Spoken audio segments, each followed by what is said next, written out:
Dear friends, നമ്മൾ ഇന്ന് നോക്കുന്നത് സിലബസിൽ വളരെ ഇമ്പോർട്ടൻ്റ് ആയിട്ട് ചോദിച്ചിട്ടുള്ള എക്സാമിന് ചോദിക്കാൻ സാധ്യതയുള്ള ഒരു ഏരിയ കൂടി ആയിട്ടുള്ള കമ്പാരേറ്റീവ് പൊളിറ്റിക്സ് എന്നുള്ള സബ് യൂണിറ്റിലുള്ള കുറച്ച് ടോപ്പിക്സ് ആണ്.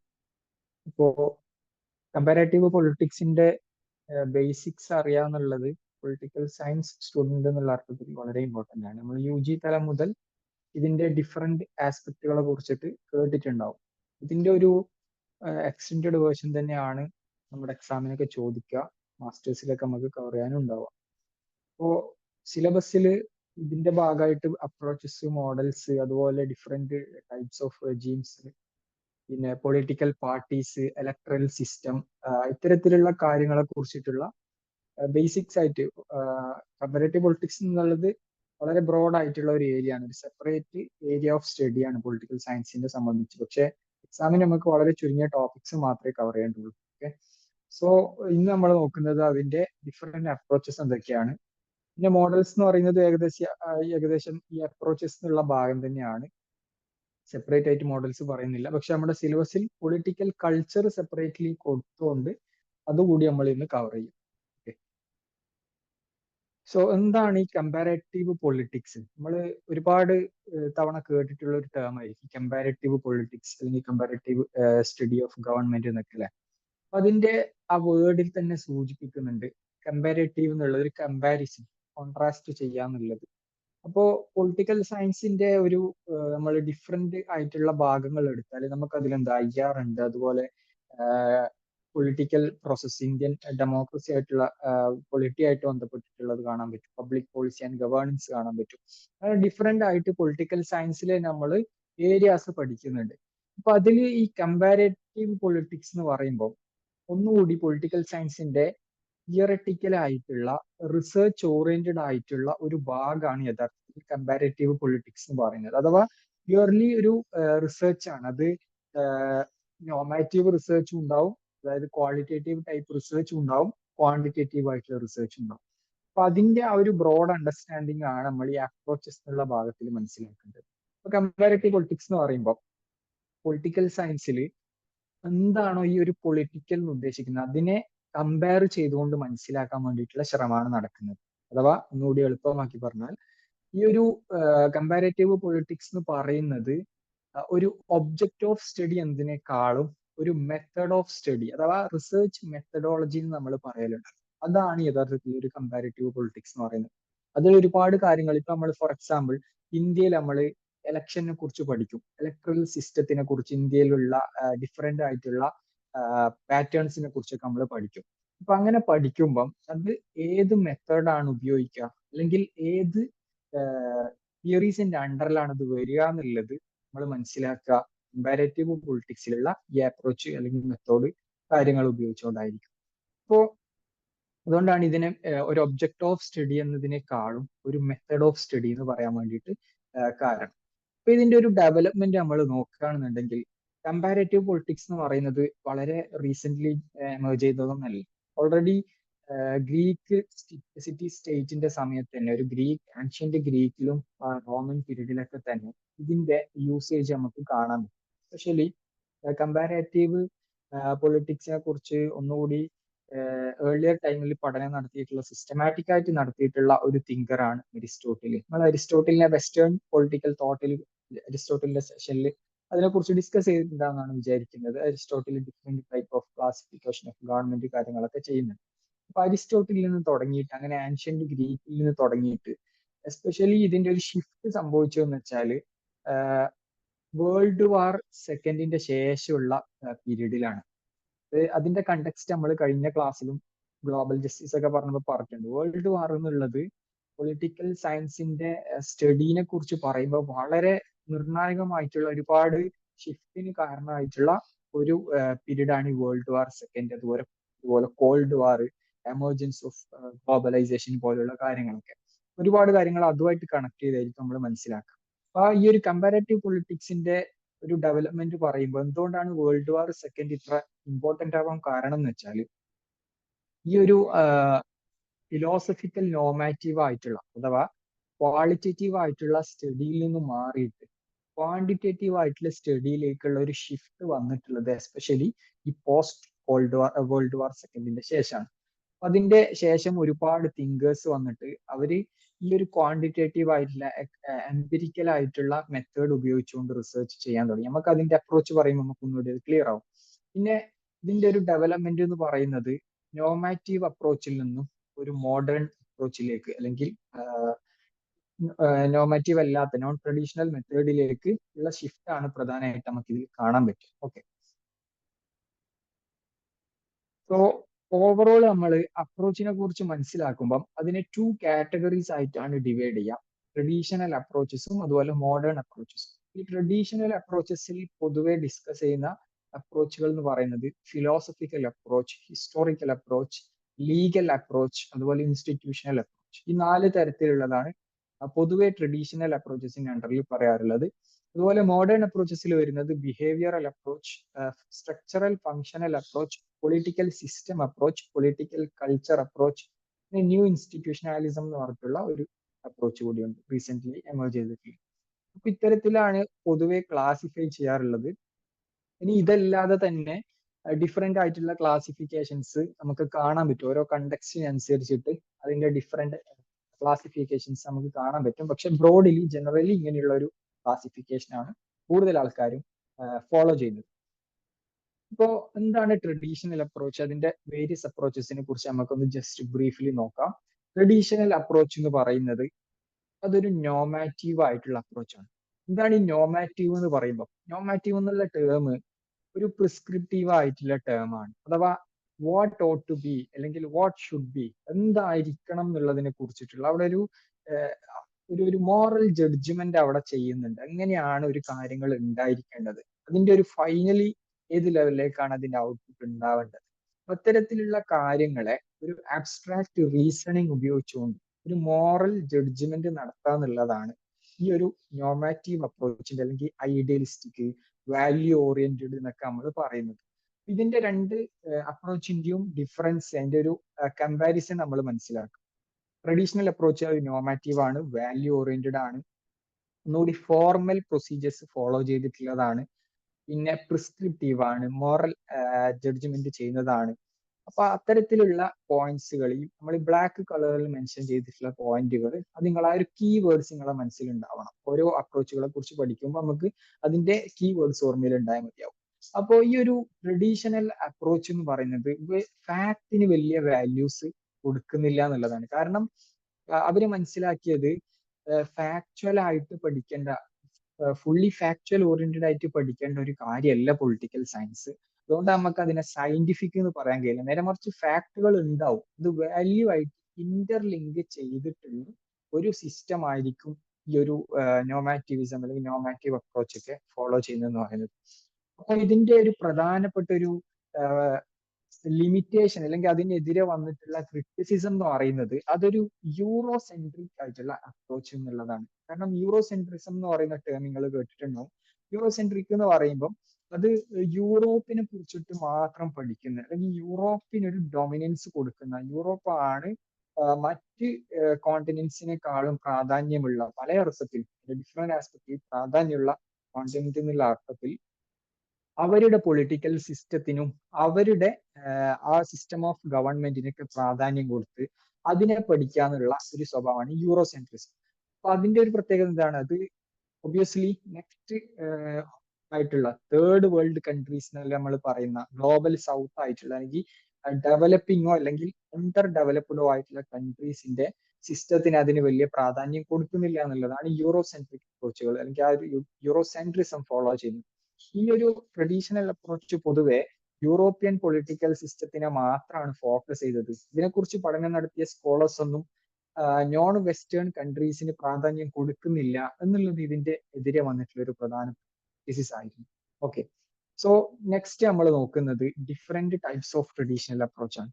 അതില് ഫിലോസഫിക്കൽ അപ്രോച്ച് എന്നുള്ളതാണ് ഏറ്റവും ആദ്യത്തെ അഥവാ ഒരു oldest approach to study of politics.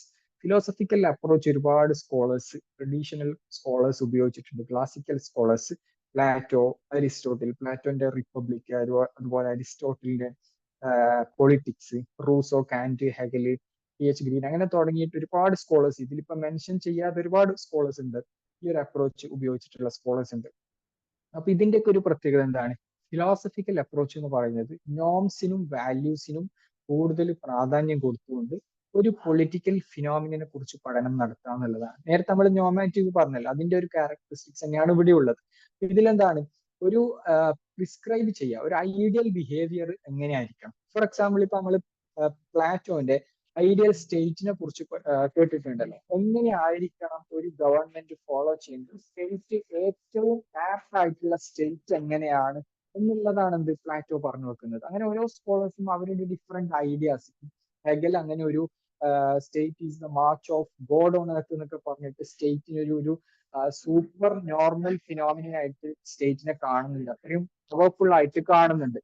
അപ്പോ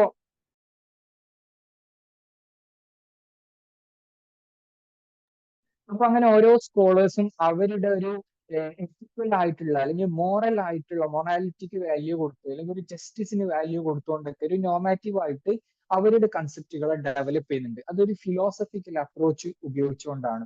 പ്ലാറ്റോന്റെ അരിസ്റ്റോട്ടലിന്റെ ഒക്കെ വർക്കുകളിൽ തുടങ്ങിയ അപ്രോച്ച് ഇന്നും നിലനിൽക്കുന്ന ഒരുപാട് നിലവിലുള്ള സ്കോളേഴ്സ് ആണ് ഉപയോഗിക്കുന്ന ഒരു അപ്രോച്ചായിട്ട് ഫിലോസഫിക്കൽ അപ്രോച്ച് നിലനിൽക്കുന്നുണ്ട് എന്നുള്ളതാണ്. അതിന്റെ ഫീച്ചേഴ്സ് എന്തൊക്കെയാണ്? പ്രിസ്ക്രിപ്റ്റീവ് ആണ്, ഡിഡക്റ്റീവ് ആണ്. ഡിഡക്റ്റീവ് എന്ന് പറയുന്ന ഒരു ടേം നിങ്ങളെ ഓർമ്മയിൽ ഉണ്ടാവണം. ഡിഡക്റ്റീവ് എന്ന് പറയുന്നത് ഒരു ജനറലിൽ നിന്ന് സ്പെസിഫിക് ആയിട്ടുള്ള കണ്ടക്സ്റ്റിലേക്ക് വരിക എന്നുള്ളതാണ്. അഥവാ ഫ്രം ജനറൽ ടു സ്പെസിഫിക് എന്ന് പറയുമ്പം ഒരു ബ്രോഡ് ആയിട്ടുള്ള തിയറി എന്തെങ്കിലും ഉപയോഗിച്ചുകൊണ്ട് ഒരു സ്പെസിഫിക് ആയിട്ടുള്ള കേസ് സ്റ്റഡി നടത്താൻ വേണ്ടിയിട്ട് വരിക എന്നുള്ളത്. ഓക്കെ, ഒരു ചെറിയ മൈന്യൂട്ടായ കാര്യങ്ങളിൽ നിന്ന് തിയറി ഡെവലപ്പ് ചെയ്യല്ല ചെയ്യുന്നത്, മറിച്ച് ഓൾറെഡി ഡെവലപ്ഡ് ആയിട്ടുള്ള എസ്റ്റാബ്ലിഷ്ഡ് ആയിട്ടുള്ള തിയറീസ് ഉപയോഗിച്ചുകൊണ്ട് ഒരു മൈന്യൂട്ട് ആയിട്ടുള്ള കാര്യങ്ങളെ കുറിച്ച് പഠിക്കുക എന്നുള്ളതാണ്. അപ്പോൾ കൂടുതലും ഫിലോസഫിക്കൽ അപ്രോച്ച് എന്ന് പറയുന്നത് ഇത്തരത്തിലുള്ള അബ്സ്ട്രാക്ട് ആയിട്ടുള്ള കാര്യങ്ങളൊക്കെ അനലൈസ് ചെയ്തുകൊണ്ട് അതിനെ ഡിറ്റക്ട് ചെയ്തെടുക്കുക എന്നുള്ളതാണ് അവർ ഫോളോ ചെയ്തിട്ടുള്ളത്. പിന്നെ വാല്യൂ ബേസ്ഡ് ആയിട്ടുള്ളതാണ്, ഐഡിയലിസ്റ്റിക് ആണ്, സ്പെക്കുലേറ്റീവ് ആണ്. ഇത്തരത്തിലുള്ള ഒരു ഫീച്ചേഴ്സ് ആണ് ഫിലോസഫിക്കൽ അപ്രോച്ചിനുള്ളത്. ഓക്കെ, നെക്സ്റ്റ് അപ്രോച്ച് എന്ന് പറയുന്നത് ഹിസ്റ്റോറിക്കൽ അപ്രോച്ച് ആണ്. ഹിസ്റ്റോറിക്കൽ അപ്രോച്ചും ഒരുപാട് സ്കോളേഴ്സ് ഫോളോ ചെയ്തിട്ടുണ്ട്. അതിൽ ഹിസ്റ്ററിനെ പഠിക്കുക എന്നുള്ളതാണ്. അഥവാ ഒരു ജിനോളജിക്കൽ ആയിട്ടുള്ള ഒരു അപ്രോച്ചാണ് ഹിസ്റ്റോറിക്കൽ അപ്രോച്ച് എന്ന് പറയുന്നത്. അഥവാ history as A genetic process എന്ന് പറയുന്നത് ഒരു ലീനേജസ് അതിനുണ്ട്, ഒരു പരമ്പര അതിന് കാണാൻ പറ്റും ഹിസ്റ്ററിക്ക്. അപ്പോ ഇവര് പറയുന്നത് വെച്ചാല് ഒരു പ്രസന്റിലുള്ള ഒരു പൊളിറ്റിക്കൽ ഫിനോമിനെ കുറിച്ച് പഠിക്കണം എന്നുണ്ടെങ്കിൽ അതിന്റെ പാസ്റ്റിലുള്ള കാര്യങ്ങളെ കുറിച്ച് മനസ്സിലാക്കണം എന്നുള്ളതാണ് ഇവര് പറയുന്നത്. നമുക്ക് പ്യുവർലി ഒരു കാര്യത്തെയും പ്രസന്റ് ഫിനോമിനെ അനലൈസ് ചെയ്യാൻ പറ്റില്ല, പക്ഷെ ഒരു ഹിസ്റ്റോറിക്കൽ കണ്ടക്സ്റ്റ് അതിനുണ്ടാവും. അപ്പോൾ പൊളിറ്റിക്കൽ ഫിനോമിന എന്ന് പറയുന്നത് ഇങ്ങനെ കാലക്രമേണ ഗ്രാജുവലി ഡെവലപ്ഡ് ആയിട്ടുള്ള ഇവോൾവ് ചെയ്യപ്പെട്ടിട്ടുള്ള ഒരു കാര്യമാണ്. ഇപ്പോൾ ഒരു പ്രസന്റ് പൊളിറ്റിക്കൽ സിസ്റ്റത്തെ കുറിച്ചോ പൊളിറ്റിക്കൽ ഫിനോമിനെ കുറിച്ചോ പഠിക്കണമെന്നുണ്ടെങ്കിൽ അതിന്റെ പാസ്റ്റിനെ കുറിച്ച് കൂടി പഠിക്കുക എന്നുള്ളതാണ്. അതാണ് ഹിസ്റ്റോറിക്കൽ ഒരു ലീനേജസിനെ പഠിക്കുന്ന ഈ അപ്രോച്ചിൽ പ്രധാനമായിട്ടുള്ളത്. ഈ ഒരു അപ്രോച്ച് ഉപയോഗിച്ചിട്ടുള്ള പ്രധാനപ്പെട്ട ഒരു സ്കോളർ എന്ന് പറയുന്നത് മാക്കിയവെല്ലിന്റെ പ്രിൻസ് എന്ന് പറയുന്ന ഫേമസ് ആയിട്ടുള്ള പുസ്തകത്തിൽ അദ്ദേഹം ഈ ഒരു അപ്രോച്ചാണ് ഉപയോഗിച്ചിട്ടുള്ളത്. അതല്ലാതെ ഡിഫറെന്റ് സ്കോളേഴ്സ് ഇത് അപ്രോച്ച് ഉപയോഗിക്കുന്നുണ്ട്. എഡാ സ്റ്റോക്ക്പോൾ എന്നുള്ള ഒരു ഫേമസ് പൊളിറ്റിക്കൽ സയന്റിസ്റ്റ് അവരുടെ സ്റ്റേറ്റ് ആൻഡ് സോഷ്യൽ റവല്യൂഷൻ എന്നുള്ള പുസ്തകത്തിൽ 3 ഡിഫറെന്റ് റവല്യൂഷൻസ്, കൺട്രീസിലുള്ള റവല്യൂഷനെ കുറിച്ച് പഠിക്കുന്നത്, ഫ്രഞ്ച്, റഷ്യൻ, ചൈനീസ് റവല്യൂഷനെ കുറിച്ച് പഠിക്കുന്നിടത്ത് ഒരു ഹിസ്റ്റോറിക്കൽ അപ്രോച്ചാണ് അവർ കൊണ്ടുവന്നിട്ടുള്ളത്. അതുപോലെ ഹെഗലും കാൾമാർക്സ് ഒക്കെ ഈ ഒരു ഹിസ്റ്റോറിക്കൽ അപ്രോച്ച് ഉപയോഗിക്കുന്നുണ്ട്. അഥവാ കാൾമാർക്സിന്റെ ഹിസ്റ്റോറിക്കൽ മെറ്റീരിയലിസം മാർക്സിസം എന്നുള്ള തിയറിയിൽ നമ്മൾ കൺസെപ്റ്റ് ഡിസ്കസ് ചെയ്ത് പറഞ്ഞിട്ടുണ്ടായിരുന്നു. അപ്പൊ ഹെഗലിന്റെ അതുപോലെ ഐഡിയലിസം അതൊക്കെ ഈ ഒരു ഹിസ്റ്റോറിക്കൽ അപ്രോച്ച് ഫോളോ ചെയ്തുകൊണ്ട് എങ്ങനെയാണ് ഈ എവല്യൂഷൻ ഓഫ് ഐഡിയാസ് ഉണ്ടായത്, ഈ കാൾമാർക്സ് എങ്ങനെയാണ് ഈ ഒരു എവല്യൂഷൻ ഓഫ് മാറ്റർ ഉണ്ടായത് എന്നുള്ളത് ഈ ഒരു അപ്രോച്ച് ഉപയോഗിച്ചിട്ടാണ് പഠിച്ചിട്ടുള്ളത്. അതല്ലാതെ മറ്റ് പ്രധാനപ്പെട്ട സ്കോളേഴ്സിൽപ്പെട്ട തിങ്കേഴ്സ് ആണ് മൈക്കൽ ഓക്സ്ഷോട്ട്, അതുപോലെ ഹോബ്സ്, ലോക്ക്, റൂസോ, ലാസ്കി. അപ്പൊ നമുക്കൊരു ഡൗട്ട് ഉണ്ടാവും, ഒരു തിങ്കേഴ്സ് ഇപ്പം റൂസോനെ നമ്മൾ ഫിലോസഫിക്കലും പറയുന്നുണ്ട് ഹിസ്റ്റോറിക്കലും പറയുന്നുണ്ട്. അപ്പൊ അത് ഒരു കൺഫ്യൂഷൻ ഉണ്ടാകാൻ പറ്റില്ല. അതായത് ഒരു തിങ്കേഴ്സ് ഒറ്റൊരു അപ്രോച്ച് മാത്രമല്ല ഉപയോഗിക്കുക, അവരുടെ ഡിഫറെന്റ് വർക്കുകൾക്ക് അവർ ഡിഫറെന്റ് ആയിട്ടുള്ള കാര്യങ്ങളെ കുറിച്ച് പഠിക്കുമ്പം ഡിഫറെന്റ് അപ്രോച്ചസ് ഉപയോഗിക്കുന്ന സാഹചര്യം നമുക്ക് കാണാൻ പറ്റും. ഓക്കെ,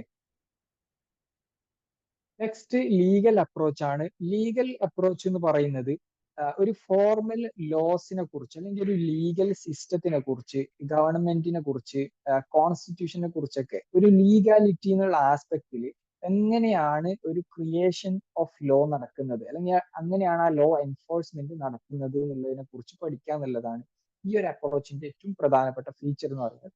അപ്പൊ ഇതിൽ ഉള്ള പ്രധാനപ്പെട്ട തിങ്കേഴ്സ് സിസറോ, എ വി ഡൈസിന്റെ study to the introduction to the study of law of constitution എന്നുള്ള പുസ്തകമൊക്കെ ഈ ഒരു ലീഗൽ അപ്രോച്ച് ഫോളോ ചെയ്തിട്ടുള്ളതാണ്. അതുപോലെ Bodin, Bentham, Austin, Henry Maine പോലുള്ള ഒരുപാട് ലീഗൽ സ്കോളേഴ്സ് ഒരു ലീഗൽ ആസ്പെക്റ്റിൽ സ്റ്റേറ്റിനെയും മറ്റ് കൺസെപ്റ്റുകളെ കുറിച്ച് പഠിച്ചിട്ടുള്ള സ്കോളേഴ്സ് ഈ ഒരു അപ്രോച്ചിലുള്ളതാണ്. പിന്നെ ഡെയ്സി തന്നെ സ്റ്റേറ്റിനെ കൺസിഡർ ചെയ്യുന്നത് എന്താ വെച്ചാൽ ലീഗൽ മാൻ എന്ന് പറഞ്ഞിട്ടാണ് Daisy സ്റ്റേറ്റിനെ വിളിച്ചിട്ടുള്ളത്.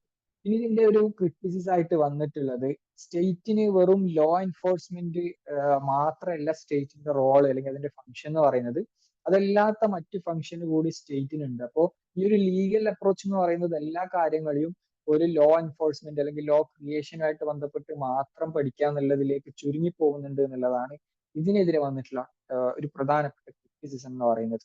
Okay, so next institutional approach ആണ്. ഇൻസ്റ്റിറ്റ്യൂഷണൽ അപ്രോച്ചും ലീഗൽ അപ്രോച്ച് ഒക്കെ പോലെ തന്നെ ഒരു ഫോർമൽ സിസ്റ്റം, ഒരു ലീഗൽ സിസ്റ്റത്തെ കുറിച്ച് പഠിക്കുക എന്നുള്ളത് തന്നെയാണ്. അപ്പൊ അതിന്റെ ഡിഫറൻസ് എന്ന് പറയുന്നത് ഏറ്റവും കോർ ആയിട്ട് ഇൻസ്റ്റിറ്റ്യൂഷണൽ അപ്രോച്ച് ഫോക്കസ് ചെയ്യുന്നത് വർക്കിംഗ് ഓഫ് ഇൻസ്റ്റിറ്റ്യൂഷൻസ് ആണ്. മറ്റേത് ലോ ആസ്പെക്ട് ആണെങ്കിൽ ഇത് എങ്ങനെയാണ് ഒരു ഇൻസ്റ്റിറ്റ്യൂഷൻ വർക്ക് ചെയ്യുന്നത്, അതിന്റെ സ്ട്രക്ചേഴ്സ് എന്താണ്, അതിന്റെ ഡൈനമിക്സ് എന്താണെന്നുള്ളതാണ് ഈ ഒരു ഇൻസ്റ്റിറ്റ്യൂഷണൽ അപ്രോച്ച് ഫോളോ ചെയ്യുന്നത്. ഈ ഒരു അപ്രോച്ചാണ് ഒരു കമ്പാരറ്റീവ് ഗവൺമെന്റ് എന്നുള്ള അർത്ഥത്തിലേക്ക് ഡെവലപ്പ് ചെയ്ത് വന്നിട്ടുള്ളത്. അഥവാ Aristotle comparative study of government നടത്തുന്നുണ്ടല്ലോ, 158 കോൺസ്റ്റിറ്റ്യൂഷനെ കുറിച്ച് അരിസ്റ്റോട്ടിൽ കമ്പയർ ചെയ്തിട്ട് അദ്ദേഹത്തിന്റെ ക്ലാസിഫിക്കേഷൻ ഓഫ് ഗവൺമെന്റ് അദ്ദേഹം നടത്തുന്നുണ്ട്. ഇപ്പൊ ഈ ഒരു ഇൻസ്റ്റിറ്റ്യൂഷണൽ അപ്രോച്ച് ഗവൺമെന്റ് എന്നുള്ള ഇൻസ്റ്റിറ്റ്യൂഷൻസിനെ അല്ലെങ്കിൽ കോൺസ്റ്റിറ്റ്യൂഷൻസിനെ പഠിച്ചിട്ടാണ് അദ്ദേഹം ഈ ഒരു ഫൈനൽ കാൽക്കുലേഷനിലേക്ക് അദ്ദേഹം വരുന്നത്. അപ്പോ ഈ ഒരു ഗ്രീക്ക് സിറ്റി സ്റ്റേറ്റിൽ തന്നെ ഈ ഒരു കോൺസ്റ്റിറ്റ്യൂഷൻ ഇതിനെ കുറിച്ചൊക്കെ കമ്പയർ ചെയ്തിട്ടുള്ള ഒരു മെത്തേഡ് അരിസ്റ്റോട്ടിൽ ഉപയോഗിച്ചിട്ടുണ്ട്. വളരെ ഓൾഡ് മെത്തേഡായിട്ട് നമുക്ക് ഇതിനെ കാണാൻ പറ്റും. പിന്നെ മറ്റ് സ്കോളേഴ്സ് ഇതിലുള്ള ഇൻസ്റ്റിറ്റ്യൂഷണൽ അപ്രോച്ച് ഉപയോഗിച്ചിട്ടുള്ള സ്കോളേഴ്സ് പെട്ട പ്രധാനികളാണ് ജീൻ ബ്ലോംഡൽ, ജെയിംസ് ബ്രേസ്, ലോവൽ, ഓസ്ട്രോഗോസ്കി, അതുപോലെ ഹെർമൻ ഫൈനർ, പിന്നെ കാൾ ഫ്രെഡ്രിഷ് പോലെയുള്ള തിങ്കേഴ്സ് ഒക്കെ. ഓക്കെ, ഇതിന്റെയും ഒരു ക്രിറ്റിസിസ് ആണ് യൂറോ സെൻട്രിക് ആയിട്ടുള്ളതാണ് എന്നുള്ളത്. അതുപോലെ ഒരു ഹിസ്റ്റോറിക്കൽ വിതൗട്ട് ബീയിങ് അനലിറ്റിക്കൽ എന്നുള്ളത്. അഥവാ ഈ ഒരു പ്രിസ്ക്രിപ്റ്റീവ് നോമാറ്റീവ് ഒക്കെ ഫോളോ ചെയ്യുന്നുണ്ട്, പക്ഷെ ഒരു അനലിറ്റിക്കൽ ആയിട്ട് മാറിയിട്ടില്ല എന്നുള്ളതാണ് ഇതിനെ ക്രിറ്റിസിസ് ആയിട്ട് വന്നിട്ടുള്ളത്. അനലിറ്റിക്കൽ എന്നുള്ളത് ശേഷം വരുന്ന മോഡേൺ അപ്രോച്ചിന്റെ ഒരു പ്രധാനപ്പെട്ട ഫീച്ചർ കൂടിയാണ്. സോ നെക്സ്റ്റ് എന്താണ് മോഡേൺ അപ്രോച്ചസ് എന്നുള്ളത് നോക്കാം. ഒന്ന് അനലിറ്റിക്കലാണ്, സൂചിപ്പിച്ചതുപോലെ അനലൈസ് ചെയ്യാന്നുള്ളതാണ് അതിന്റെ ഒരു പ്രധാനപ്പെട്ട ഒരു ഡാറ്റ അനാലിസിസ് എന്നൊക്കെ നമ്മൾ പറയാറുണ്ടല്ലോ. അപ്പൊ അതൊരു കൃത്യമായിട്ടുള്ള സോളിഡ് ആയിട്ടുള്ള കാര്യങ്ങളെ പ്രിസ്ക്രൈബ് ചെയ്യാന്നുള്ളതല്ല, മറിച്ച് വാട്ട് ഈസ് എന്താണോ നിലവിലുള്ളത് ആ കാര്യത്തിന് കൃത്യമായിട്ട് വ്യക്തമായിട്ട് അനലൈസ് ചെയ്യും. എംപിരിക്കൽ എന്നുള്ള എംപിരിസിസം എന്നുള്ളതൊക്കെ നിങ്ങൾ കേട്ടിട്ടുണ്ടാവും. അരിസ്റ്റോട്ടിൽ എംപിരിസിസത്തിന്റെ കൂടി ഒരു വക്താവാണ്, ഒരു പ്രൊപ്പണന്റ് ആണ്. എംപിരിസിസം എന്ന് പറയുന്നത് ഒരു കാര്യത്തിനെ സെൻസറി ഒബ്ജക്റ്റിലൂടെ നമ്മളെ പഞ്ചേന്ദ്രിയങ്ങൾ കൊണ്ട് കാണുന്ന, അറിയുന്ന, അനുഭവിക്കുന്ന കാര്യങ്ങളെ ആണ് ഈ എംപിരിസിസം ഫോളോ ചെയ്യാന്നുള്ളത്. സെൻസറി എക്സ്പീരിയൻസ് ഉണ്ടാവണം എന്നുള്ളതാണ് എംപിരിസിസത്തിന്റെ പ്രത്യേകത. അപ്പൊ ഈ മോഡേൺ അപ്രോച്ച് എന്ന് പറയുന്നത് ഈ ഒരു ഫീച്ചർ പ്രധാനമായിട്ട് ഫോളോ ചെയ്യുന്നുണ്ട്, എംപിരിസിസം. അതുപോലെ ഫാക്ട് ബേസ്ഡ് ആണ്. നേരത്തെ ട്രഡീഷണൽ അപ്രോച്ച് കൂടുതൽ വാല്യൂ ഓറിയന്റഡ് നോമാറ്റിക് എന്നൊക്കെ നമ്മൾ പറയുകയാണെന്നുണ്ടെങ്കിൽ മോഡേൺ അപ്രോച്ചസിന്റെ ഒരു പ്രത്യേകത അത് കൂടുതലും ഫാക്ടിന് പ്രാധാന്യം കൊടുക്കുന്നുണ്ട് എന്നുള്ളതാണ്. പിന്നെ ഒബിയസ്ലി സയന്റിഫിക് ആയിട്ടുള്ള കാര്യമാണ്. പിന്നെ ഇതിന്റെ ഒരു മറ്റൊരു പ്രത്യേകത ഇത് ഇന്റർ ഡിസിപ്ലിനറി ആണ്. നേരത്തെ ഈ ട്രഡീഷണൽ അപ്രോച്ച് കൂടുതലും ഒരു സിമ്പിൾ ഡിസിപ്ലിൻ ആയിട്ടാണ് വർക്ക് ചെയ്യുന്നുണ്ടെങ്കിൽ മോഡേൺ അപ്രോച്ചസിലേക്ക് വരുമ്പോൾ അത് ഇന്റർ ഡിസിപ്ലിനറി ആണ്. കാരണം ഇതിൽ ഒരുപാട് ഫീച്ചേഴ്സ്, ഒരുപാട് തിങ്കേഴ്സ്, തിയറീസ് ഒക്കെ അവരുടെ കോൺട്രിബ്യൂഷൻസ് ഒക്കെ ഉപയോഗിച്ചുകൊണ്ടായിരിക്കും ഇവിടെ പൊളിറ്റിക്കൽ സയൻസിലുള്ള സ്കോളേഴ്സ് വർക്ക് ചെയ്യുന്നുണ്ടാവും. അങ്ങനെ ഒരു മൾട്ടി ഡിസിപ്ലിനറി അല്ലെങ്കിൽ ഇന്റർ ഡിസിപ്ലിനറി ഒക്കെ പറയാൻ പറ്റുന്ന ഒരു നാച്ചർ മോഡേൺ അപ്രോച്ചസിന് ഉണ്ട് എന്നുള്ളതാണ്.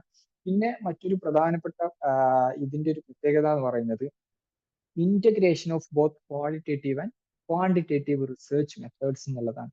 ക്വാളിറ്റേറ്റീവ് മെത്തേഡ് എന്താണ്, അതുപോലെ ക്വാണ്ടിറ്റേറ്റീവ് മെത്തേഡ് എന്താണ്, ഈ ഡിഫറൻസ് നിങ്ങൾക്ക് ഏകദേശം മനസ്സിലായിട്ടുണ്ടാവും. ക്വാളിറ്റേറ്റീവ് എന്ന് പറയുന്നത് നമ്മൾ പറഞ്ഞ ട്രഡീഷണൽ അപ്രോച്ചസിന് പറഞ്ഞിട്ടുള്ള ആ ഫീച്ചേഴ്സ് ഒക്കെയാണ് ക്വാളിറ്റേറ്റീവിൽ വരുന്നത്. ക്വാണ്ടിറ്റേറ്റീവ് എന്ന് പറയുന്നതാണ് ഈ മോഡേൺ അപ്രോച്ചസിൽ കൂടുതലും വരുന്നത്. ഈ മോഡേൺ അപ്രോച്ചസിലുള്ള മറ്റൊരു ക്യാരക്ടറിസ്റ്റിക്സ് ആണ് ഇത് രണ്ട് അപ്രോച്ചിനെയും കൂടി ഇന്റഗ്രേറ്റ് ചെയ്യാന്നുള്ളത്. അഥവാ ഒരു മിക്സ്ഡ് മെത്തേഡ് അപ്രോച്ച് എന്ന് പറഞ്ഞിട്ടുള്ള ഒരു പ്രധാനപ്പെട്ട റിസർച്ച് മെത്തഡോളജിയിൽ ഉപയോഗിക്കുന്ന ഒരു മെത്തേഡാണ്. രണ്ട് മെത്തേഡിനെ ഇന്റഗ്രേറ്റ് ചെയ്യാന്നുള്ളതാണ്. അപ്പോ അവര് നോൺ ഫോമൽ ആയിട്ടുള്ള കാര്യങ്ങൾ, നേരത്തെ ഫോമൽ ആയിട്ടുള്ള ലീഗൽ ആസ്പെക്ടിനെയാണ് ഫോക്കസ് ചെയ്തിട്ടുണ്ടെങ്കിൽ ഇവിടെ എത്തുമ്പോൾ അത് നോൺ ഫോമൽ ആയിട്ടുള്ള നോൺ ഗവൺമെന്റൽ ആയിട്ടുള്ള കാര്യങ്ങളെ കൂടി ഇവര് പഠിക്കാൻ വേണ്ടി ശ്രമിക്കുന്നു എന്നുള്ളതാണ്. അഥവാ പൊളിറ്റിക്കൽ പാർട്ടീസ്, ഇൻട്രസ്റ്റ് ഗ്രൂപ്പ്, ഇലക്ഷന്, വോട്ടിംഗ് ബിഹേവിയർ, ഇങ്ങനെയുള്ള കാര്യങ്ങളെയൊക്കെ ക്വാളിറ്റേറ്റീവ് ക്വാണ്ടിറ്റേറ്റീവ് മെത്തേഡ് ഉപയോഗിച്ചുകൊണ്ട് പഠിക്കുക എന്നുള്ളതാണ്. പിന്നെ ഇതിന്റെ ഒരു മറ്റൊരു ഫീച്ചർ എന്ന് പറയുന്നത് വെരിഫയബിലിറ്റി അല്ലെങ്കിൽ ടെസ്റ്റ് ചെയ്യാൻ പറ്റും, ടെസ്റ്റബിലിറ്റി, ഫാൾസിഫബിലിറ്റി അഥവാ കാൾ പോപ്പർക്ക് ഉപയോഗിച്ചിട്ടുള്ള ഒരു കൺസെപ്റ്റ് ആണ് ഫാൾസിഫിക്കേഷൻ എന്ന് പറയുന്നത്. ഒരു സയന്റിഫിക് തിയറിനെ അത് ഫാൾസ് ആയിട്ട് പ്രൂവ് ചെയ്യാനുള്ള കഴിവ് അതിനുണ്ട് എന്നുള്ളത്. അപ്പോൾ അങ്ങനെ വെരിഫൈ ചെയ്യാൻ പറ്റും എന്നുള്ളതാണ് മോഡേൺ അപ്രോച്ചസിന്റെ ഒരു പ്രത്യേകത scientifically.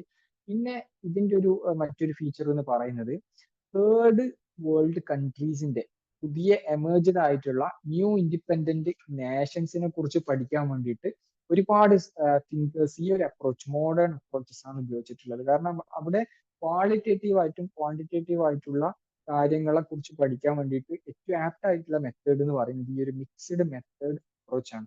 For example Samuel P Huntington അദ്ദേഹത്തിന്റെ 3 waves ഓഫ് ഡെമോക്രറ്റൈസേഷൻ അത് നമ്മൾ ശേഷം പഠിക്കുന്നുണ്ട്. അപ്പോൾ ആ ഒരു കാര്യങ്ങളെ കുറിച്ചൊക്കെ സ്കോളേഴ്സ് ഇങ്ങനെ അനലൈസ് ചെയ്യാൻ വേണ്ടിയിട്ട് ഉപയോഗിക്കുന്നത് ഈ ഒരു മോഡേൺ അപ്രോച്ച് ആണെന്നുള്ളത് മനസ്സിലാക്കുക. ഓക്കെ, സോ ഓരോ അപ്രോച്ചുകൾ എന്താന്നുള്ളത് നമുക്ക് ബ്രീഫ്ലി നോക്കാം. ഒന്നാമത്തത് ബിഹേവിയറൽ അപ്രോച്ച് ആണ്. ബിഹേവിയറൽ അപ്രോച്ച് എന്ന് പറയുന്നത് ഈ ഒരു നോർമാറ്റീവ് അപ്രോച്ച് ഫോളോ ചെയ്ത് ഒരുപാട് കാലത്തോളം വളരെ ഡൊമിനന്റ് ആയിട്ട് നിലനിന്നിരുന്ന ഒരു അപ്രോച്ച് കൂടിയാണ് ട്രഡീഷണൽ അപ്രോച്ച് അല്ലെങ്കിൽ നോർമാറ്റീവ് ഫിലോസഫിക്കൽ എന്നൊക്കെ പറയുന്ന അപ്രോച്ച്. അപ്പൊ അതിന്റെ ഒരു ക്രിട്ടിക് ആയിട്ട് അതിൽ നിന്ന് ഒരു വ്യത്യസ്തമായിട്ട് അതിനൊരു ഓപ്പോസിറ്റ് ആയിട്ട് വന്നിട്ടുള്ള ഒരു പ്രധാനപ്പെട്ട അപ്രോച്ചാണ് ബിഹേവിയറൽ അപ്രോച്ച്. ബിഹേവിയറൽ റെവല്യൂഷൻ എന്നൊക്കെ നമ്മൾ കേട്ടിട്ടുണ്ട്. അപ്പൊ ഇതിന്റെ ഒരു പ്രത്യേകത എന്ന് പറയുന്നത് ഒബ്സർവിങ്ങും അതുപോലെ അനാലിസിസും. ഓക്കെ, ഹ്യൂമൻ ബിഹേവിയറിനെ അനലൈസ് ചെയ്തുകൊണ്ട് ഒബ്സർവ് ചെയ്തുകൊണ്ട് പൊളിറ്റിക്കൽ സയൻസിനെ പഠിക്കുക എന്നുള്ളതാണ്. ഒരു നല്ലൊരു എക്സാമ്പിൾ പറഞ്ഞുതരാം. ഇപ്പൊ ഒരു രാഷ്ട്രത്തിന്റെ ഡിപ്ലോമാറ്റ് ഒരു അല്ലെങ്കിൽ ഒരു പ്രൈം മിനിസ്റ്റർ അവരുടെ ഫോറിൻ പോളിസി വർക്ക് ചെയ്യാണ്, അതിനെക്കുറിച്ചും തീരുമാനങ്ങൾ എടുക്കാൻ, ഡിസിഷൻസ് ഫോറിൻ പോളിസി.